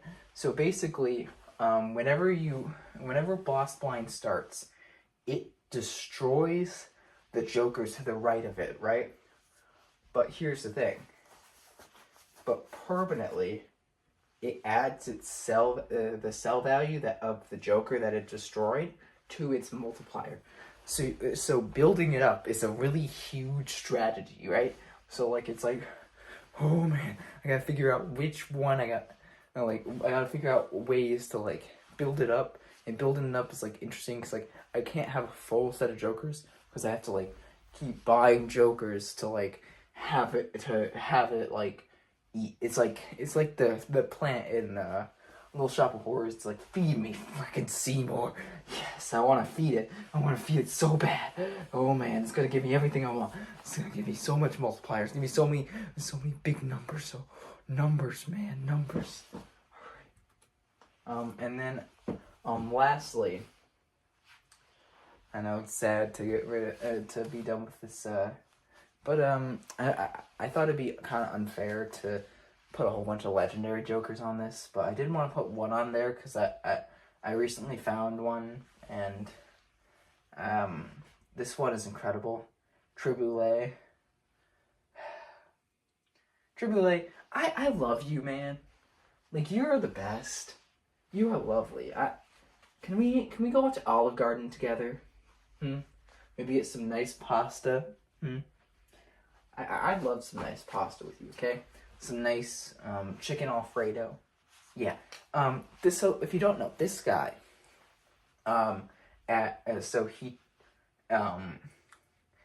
every time you play a king or a queen, right? He doubles your multiplier.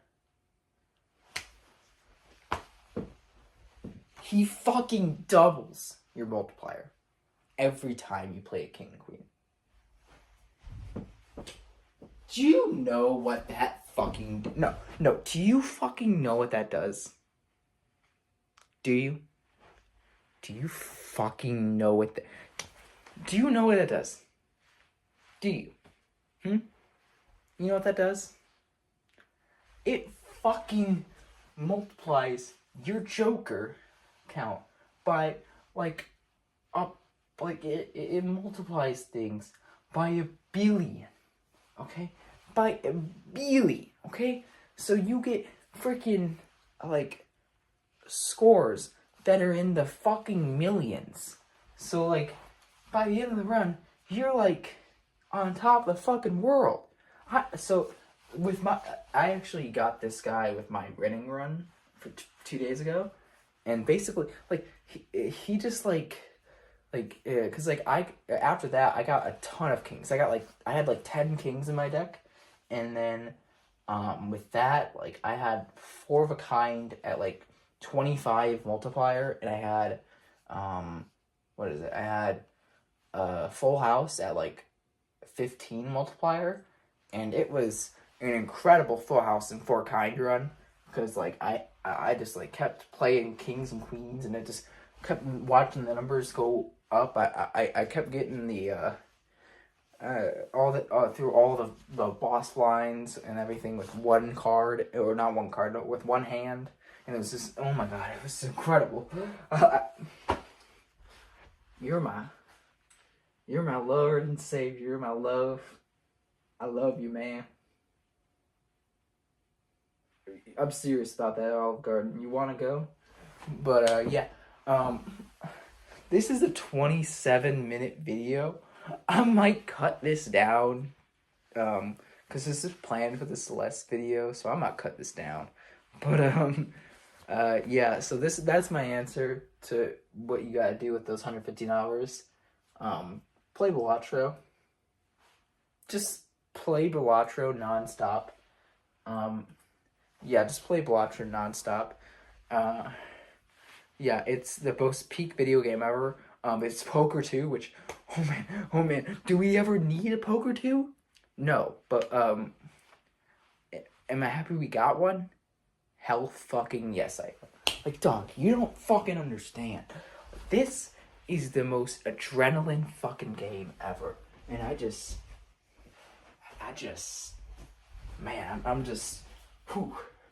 Alright, future Matthew, editor Matthew, voice Matthew, whatever the fuck you are, take over, okay? Finally take over after 27 minutes. I know, 28 minutes, 27 minutes of the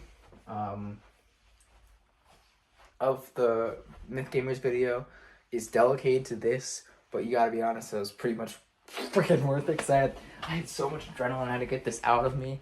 But yeah, so if you ever have 115 hours, not even for Spinnerson, just go fucking play Balatro. It was free with PlayStation Plus like a few months ago, probably by now. Just fucking like go play it. I mean, the Steam Summer Sale was maybe a few months ago. Just fucking play Balatro. It's fucking incredible. Oh. But there's also numerous movie series you could get into. Pirates of the Caribbean is a great series with 5 installments. Harry Potter is over 10 movies, counting the Fantastic Beasts movie spin-offs, and it's pretty freaking good. Lord of the Rings, the MCU, or Spider-Man in general, but mainly Bully Maguire, has a lot of great content. There's Star Wars, Shrek, James Bond, Mission Impossible. You could binge watch Adam Sandler's whole career if you're into that sort of thing. You could also binge watch all 5 Twilight movies if you're into that sort of thing. But I mean, if you are, like, why? I mean, really? I mean, have you ever rethought life? If you don't want to wait while you do Spinner Freeze goes on, though, I would recommend looking for gaps in your schedule. For example, I did this Spinner Freeze while I was on a trip to Washington, D.C. to visit my family. Alright, yeah, here's Midnight Monsoon, the one that is blocked by one room. Here we go. Yeah, you can even see Glaceon's kind of picking out the grass. I love those animations that they add to Glaceon. Yeah, so I will be, gone for 4 days, so I might as well just leave it on while I'm gone for those 4 days, and then be gone for another 4, so Yeah, well, I'll update you guys on my trip, and I'll see you once I get back. When we got to my family's house, I was able to see some of my favorite cats again, Rosabelle and Rockford. How's it going? You've had such a hard day, haven't you? Such a hard day. Sitting here the entire day, laying here. We went away, and you were still here. You've just been sitting here the entire time. You adorable. Yeah. Little kitty. I didn't see them in a while, and I don't have a cat, so extended family is where I get my cat fix. And now, while cats are great, I also got to meet for the first time this little pooch, Bailey. Bailey is an adorable little dog and is just a little baby. Look at her yawn. Oh my gosh. She's like a screaming goat. But she's a very young puppy with so much energy and loves her lapdog Snuggles so much. After visiting with family though, we got to finally see some of the main headlines of Washington, D.C. We got to see the Air Force Memorial, the Washington Monument, the Jefferson Memorial, and my favorite, the Lincoln Memorial. I like it so much because it's featured so much in Night Museum 2. I didn't, but I never lied. But soon enough, we had to head home. Alright, just got home. So, when I checked it just now, one thing I immediately noticed, I was actually excited to see what kind of different things would go on with the game until we hit 118 hours, because, yeah. Look at the rain. Look at the rain effects. That's actually kind of cool. It's all glitchy down there. It doesn't... The rain effects look wrong. I don't know... The rain effects are definitely wrong. I don't know if there's anything else that is... Like, let me zoom out. I don't know if there's anything else that looks out of place. And now, I could be here all day listening to things to do during those 115 hours we must wait, but I'd like to move on to the rest of this level. Even with spinner freeze now, we have to be careful of the third of the spinners that are still loaded in this room.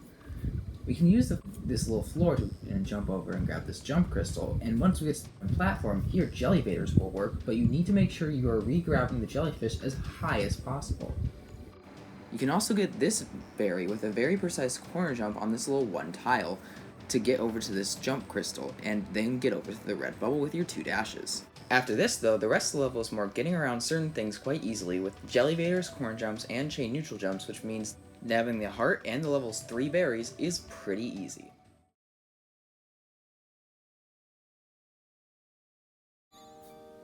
Next up in Pufferfish Transportation Co., Granny has called MythGamers to deal with pufferfish floating around her house?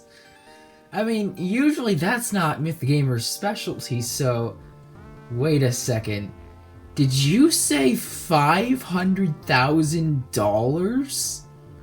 You know what, I was considering switching over to the pufferfish business anyways, so I mean, you gotta start somewhere, right? This level requires lots of pufferfish supers, where you dash and jump off a pufferfish. These pufferfish supers cannot be avoided, but there's a catch. I thought that was one of the ones I to spend some on.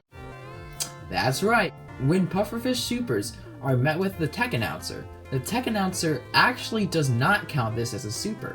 And honestly, there's a very good reason for this anomaly. If we head to the bouncing section of the library, it explains that pufferfish supers are not supers for 2 reasons, being that they don't affect horizontal speed and they can't be reversed. With this knowledge in our mind, the level becomes much like a normal playthrough, letting us nab the heart and add 5 more berries to our total. The last main level of the intermediate lobby is Pointless Machines, which is a very manageable level for this challenge. The theme of Pointless Machines is dash sequences that must be done to unlock doors, but we'll soon learn that the word must does not mean must. Our first hurdle comes at getting this berry. The rooms before are just like normal, But in this room, the dash sequence prompts us to do a wave dash and a wall bounce, so we'll be taking a different approach by proving this machine very pointless. We'll start the room with a reverse wave dash and then dash to the right to grab the touch switch and then dash left and up. You'll then want to climb up this wall a bit and jump off it to hop over this electricity. Next, mid-air, you'll want to dash up left twice and then grab this wall. Next, jump off the wall and land on this platform. Jump off it, then do an up right dash, an upward dash, and then an up left dash to grab The second touch switch. then fall to the left, and right before you hit the electricity below, dash up left to grab the wall, and then after climbing up, the berry is yours. The room following that is weirdly set up for a reverse super at the start, as if you execute it well, you can use one more rightward dash to pick up this crystal and then proceed to do the room as normal. The rest of the level preceding that is very similar to a normal playthrough, allowing us to complete the last main level of the intermediate lobby and nab 2 more berries to add to our total. Now that we are finished with all 18 levels of the intermediate lobby, it is time for me to explain why some levels are much easier than others and why I greenlit this challenge in the first place.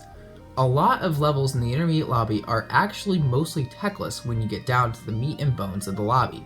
Fragments, Botany, Eat Girl, Infiltration, Construction Conundrum, Deep Blue, Pufferfish Transportation Co, and Pointless Machines all feature little to no intermediate tech.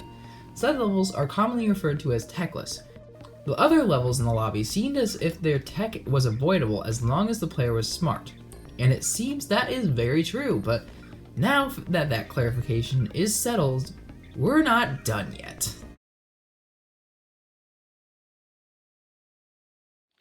That's right, every lobby in Celeste Strawberry Jam ends with one final level called the Heartside, which features one room from every level in each lobby, acting as the final challenge for said lobby. The intermediate Heartside, without intermediate tech, is a combination of everything we've learned up until now, applied to the most difficult form, giving us one more climactic level. But can we beat the intermediate Heartside without intermediate tech? Well, we've got 18 rooms, and there's only one way to answer this question. Flag 18, 5th dimension, one of the first circles of wall bounce hell, and just like the regular level, to skip a whole bunch of wall bounces in this room, we're gonna have to chain a lot of corner jumps in not necessarily convenient places. Things ramp up even more in Flag 17, the tower, and Flag 16, Vertigo, when corner kicks and neutral jumps are added into the mix. At the end of the Vertigo flag, just like the actual level, there's a pretty tight death warp we'll have to take in order to shave off some wall bounces. Dash up and demo dash through this wall of spinners. Thankfully, this gray diamond can help as a marker in some situations. Ideally, you want to demo dash when the top half of your sprite is just barely above the diamond. Once you input the demo dash, immediately start spamming the pause button. You want to make the game go frame by frame. On the first frame of the teleport, press retry, and for some reason you'll respawn at the end of the room and be able to move on. Flag 15, Eat Girl, is easy. Get dizzy and Battleland might eat you, so keep it simple. Flag 14, Sea of Soup, is more of the original level, but in order to keep enough dashes for the end of the room, we'll need another bubble hyper. So we need to use one dash to get over these spikes and then head over this bubble, go down in this bubble, and then quickly head to the left for the other bubble. If you are fast enough, you can make it to the other bubble with more than enough time to input a bubble hyper that won't be intercepted by this other bubble. If we hold left at a precise time, and from there, we can jump into this bubble.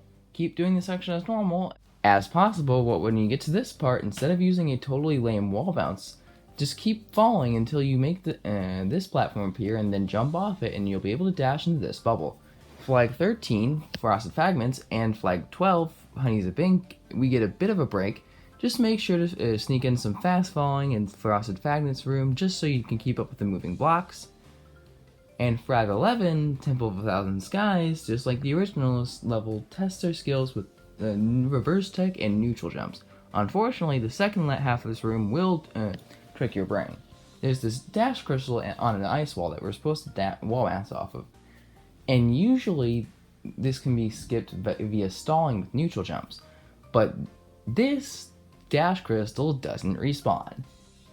Next, these spikes, due to an unpleasant bike placement, there's no way to make it through the dream block with a single dash, which means we need to preserve this crystal. The good news is that there's a space between the wall and the dash crystal. It's the exact same amount of pixels wide as Madeline or Glaceon for cooler people. After going up in this bubble, head to the left a little so that when you dash up, you'll be corner corrected by the bottom corner of this wall. Once you input the dash, immediately start holding left and make sure you don't hit the dash crystal. If you did it right, you'll be able to dash inside the dash crystal to dash up and then dash to the dream block. After that, the end of the room is only a few reverse wave dashes away. Flag 10, Square the Circle, has some very tight reverse tech and some quick climb jumps to avoid wall bounces, but it's all possible. For the final jump, I recommend first going out of the bubble down right, and then executing a reverse wave dash bunny hop on your own dash on this Kevin. This is because when you every time you jump off a moving block, its speed is added to yours. So when doing a hyper bunny hop off this Kevin, this may be ludicrously tight, but your reward is pure speed. Flag 9, Sleeping Under the Stars, just like the original level, has us using lots of jellyfish and a few reverse supers, wave dashes, or hypers.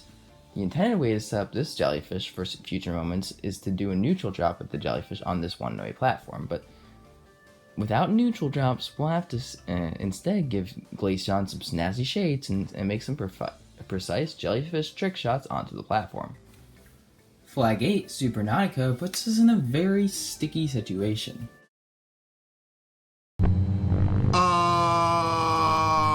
Okay, we are cooked. Yep, we are absolutely cooked, chat. GG. That's right, the crumble platforms that were supposed to be used to super off of have been reduced from 6 tiles long now to only 5 tiles long. While 5 tile running hops might be possible, there's a much better solution that might come a little easier.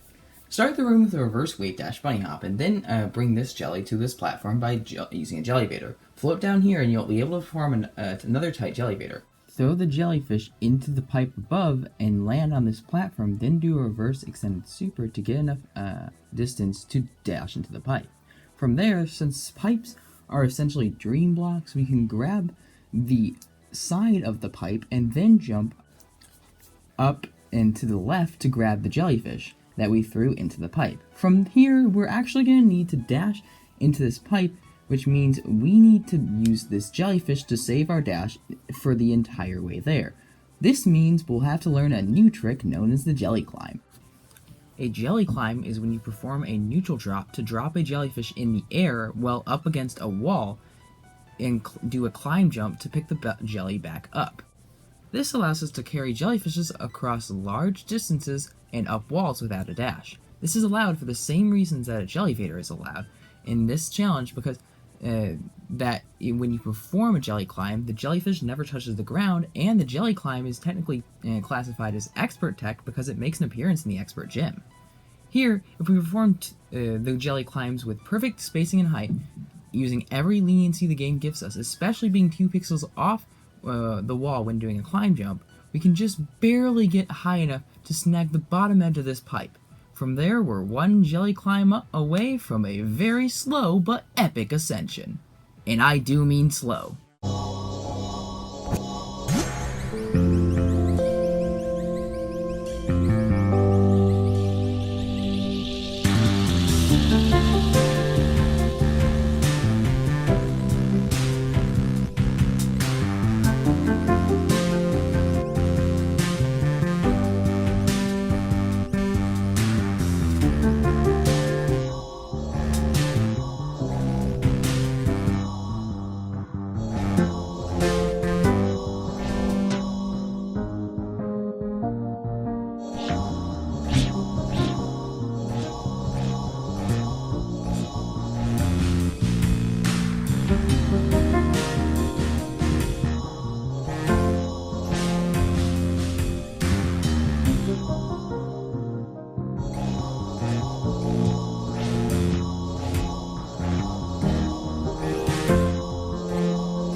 Flag 7, Infiltration, is quite easy, but in Flag 6, Pointless Machines, it's time to show just how pointless these machines are by completely ignoring them. Start the room with a reverse wave dash, and then do a down left and down right to dash to grab the double dash crystal. Next, dash up twice to grab this block, and then jump off it to the right. After using our dashes to collect the touch switch up there, make sure to save one dash and fast fall downward to collect this touch switch. At the bottom of the room, you'll have enough time to dash into this platform with the springs on it, grab this block, and you'll be plummeting towards, and then dash up to grab our third touch switch. After a down left and up right dash into the springs to collect the last touch switch, the touch switch will bring you up to ultimately allow you to destroy the electricity box and reeve through the rest of the room using a few corner jumps. At the end of the room, make sure to save 2 dashes in order to dash up over this wall that would also block us otherwise. In order to do said dashes, a neutral jump seems to get the best starting setup and height for the dashes. After that, we get a bit of a break with Flag 5, Pufferfish Transportation Co., Flag 4, Deep Blue, and even Flag 3, Construction Conundrum are quite easy and more just about managing space, especially in Deep Blue. Flag 2, Midnight Monsoon, is also pretty easy. Just make sure to delay your jump on this wave dash to make sure it won't be a wave dash, and hold up with your jellyfish to make sure you have just barely enough space to float down into the red bubble. Which means we are one room away from being the entirety of the intermediate lobby of Celeste Strawberry Jam without intermediate tech. Even if we're so close, such a feat won't seem to come so easily, as Flag 1, Low G Botany, is quite a pickle. The one level where it's been very easy. You see, once we make it to this moon block using what we already know, once we get to the other side, we're going to be forced into a wall bounce, and it looks like getting past this is going to be a big problem. But it's Flag 1! Surely if the rest of the Heartside wasn't even that hard, this isn't going to take us down, right? Well, that's the hope, but dreams don't always come true. A jump over the spinners is way too low. There does seem to be a lot of holes around the level, and maybe they could lead to the end somehow, but they all actually lead to dead ends. Going under with a demo dash also seems like an interesting idea, but there is a problem. Even if you were able to get down there without spontaneously combusting yourself, we wouldn't be able to do anything after we demo dash through because we don't have a dash. But it's Flag 1! It has to be possible. I know Spinner's Freeze still exists, but I bet y'all think that's super anticlimactic, and I don't even think lab rats will be enough to fix the horrible wait this time. But what if you never had to watch lab rats? That's right, because the whole time, I've been a dirty little liar about how possible this challenge is. Because the answer to the question, can you beat Celeste Strawberry Jam Intermediate Lobby without intermediate tech, is yes. Yes, you can. Even without Spinner Freeze. Which means it's time to go back to when I finally chose to call in more forces so we could rise up against the Celeste Strawberry Jam Intermediate Lobby. I initially did this when I was trying to do Square the Circle. I already realized that I was having a ton of trouble freezing the lightning because the requirements to do it right were so specific, especially in this room. So I sent a message to the RTA Valuable channel of the Mount Celeste Climbing Association Discord. A whole bunch of people started theorizing possible solutions, and this is how we figured out we were 0.69 pixels away from hitting the touch switch here. Eventually, things started to look bleak, but the mechanics were still very confusing to me on how some things worked, so one lone tasser, Alexa, stepped up to explain a few things over a voice call. She not only explained how electricity works, but she also explained a strategy for the second part of the room featuring the problem spot. As she was explaining this, I realized two things about Alexa. As she was explaining this, I realized two things about Alexa. She's very skilled, being a tasser for some of the hardest challenges in Celeste, such as Monica's Farewell D-side minimum dashes. She also knows a lot of things about the game. I knew multi-boosting was a thing in Celeste, but I had no idea it went way deeper than what the expert gym of Celeste Strawberry Jam teaches you. Maybe with her help. I mean, it can't hurt to ask, right?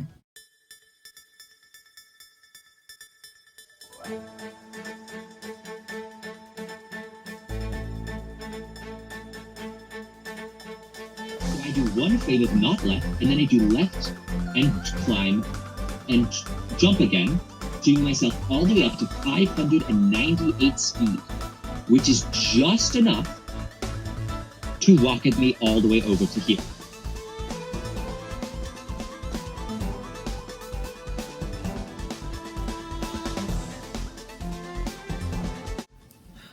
Boy, am I glad I asked, because over the next couple hours, she proved just how possible it is to beat the intermediate lobby of Celeste Strawberry Jam without intermediate tech. Let's start with the 5th dimension. A wall jump from this wall wasn't giving enough height to reach the bubble, but you can actually grab the wall above and have Glaceon right below the spinner on this little tiny pixel. Hold right and let go of grab. If you did it right, you'll get that 2 pixel wall jump leniency, which will allow you to jump off the wall at a lower point that's further away from the wall and doesn't hit the spinner, allowing us to jump straight into the bubble.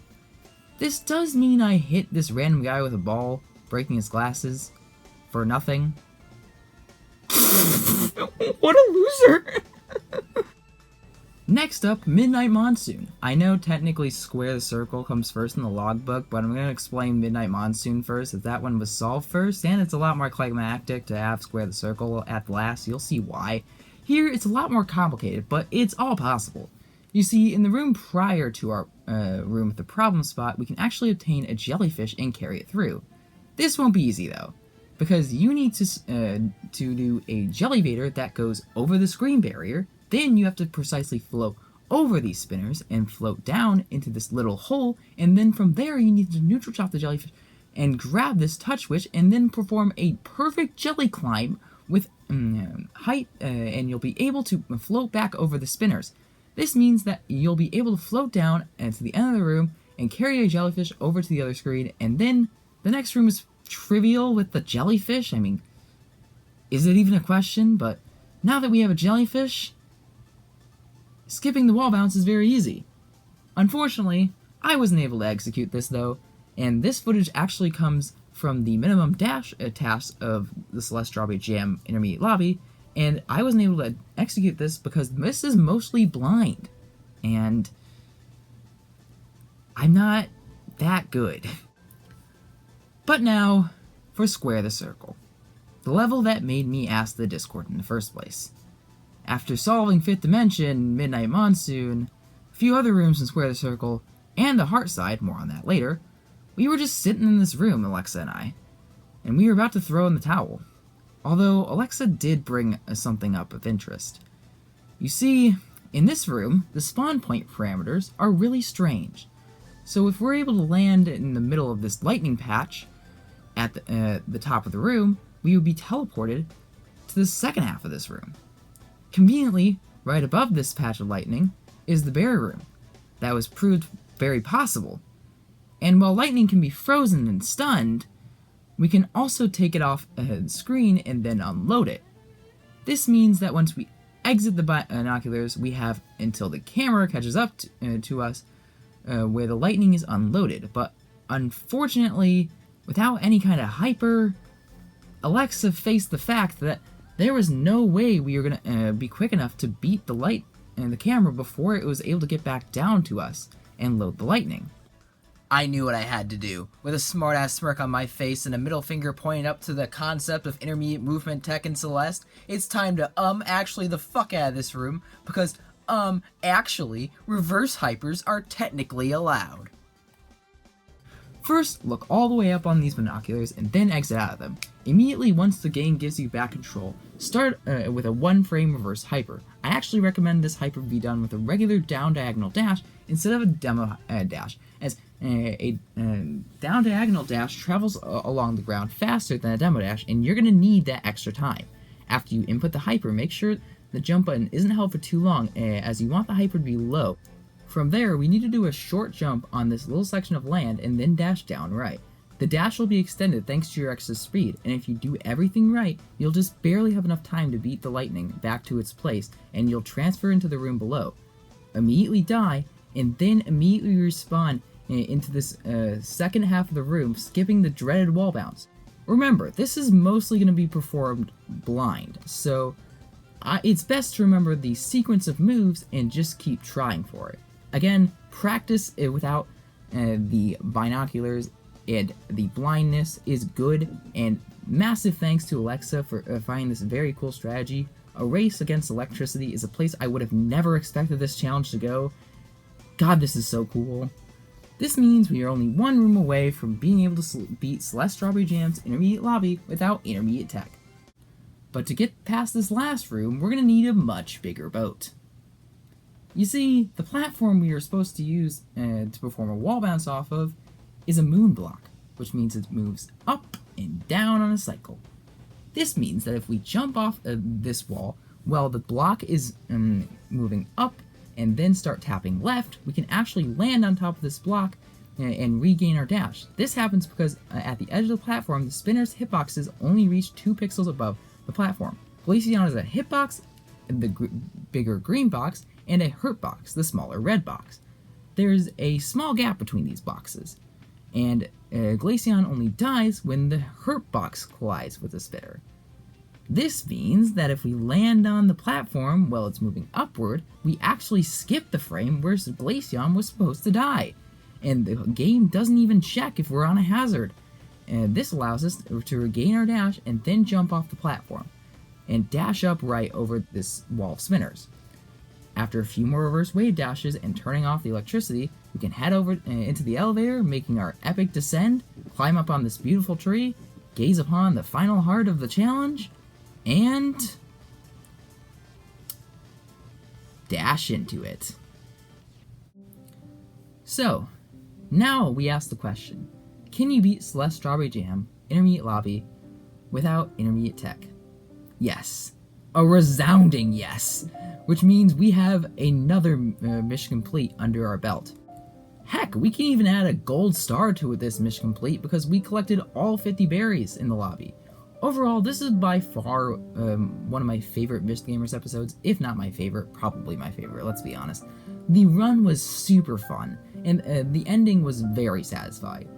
I liked that about this challenge is that how much it differs from other runs. This run is very complex, with many different tricks that keep getting added to our arsenal, combining to make a run that is incredibly fluent movement, and it's to the point where I honestly might want to try speedrunning this challenge on stream. I also love how the ending is a show of how powerful the Celeste community and video game communities are as a whole, and that ending made keeping the secret of how possible this all was without Spinner Freeze worth it. And let's be honest, Spinner Freeze made this journey much more fun. I think the way let me play along with so many different bits throughout the video, where this isn't just a random MythGamers video on an obscure mod of an already obscure indie game, it was a movie. So, with another mission complete under our belt, you might ask, what comes next for MythGamers?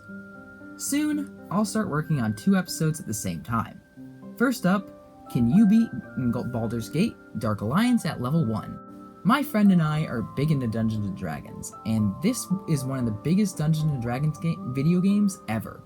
Being at level 1 is going to be one of the most fun collaborative challenges ever, and after that, it's time for the Christmas special. It's finally time for the long-awaited Can You Beat Tattletale Without Shaking the Flashlight? This is going to be a very scary run for me, as I am an absolute wimp. But don't think I'm not excited, because being a wimp is why I love horror games in the first place. I love a good scare, and a good scare in complete darkness and a screaming Furby for extra flair sounds like a ton of fun. With that said, I thank you for making it this far in the video. I mean, heck, this probably reached over 2 hours, didn't it? If you liked it, please like the video and subscribe. Oh, and also you can hit that bell icon to make sure you never miss another one of my videos. Otherwise, I hope you have a great day, and Phil, would you please get off the counter?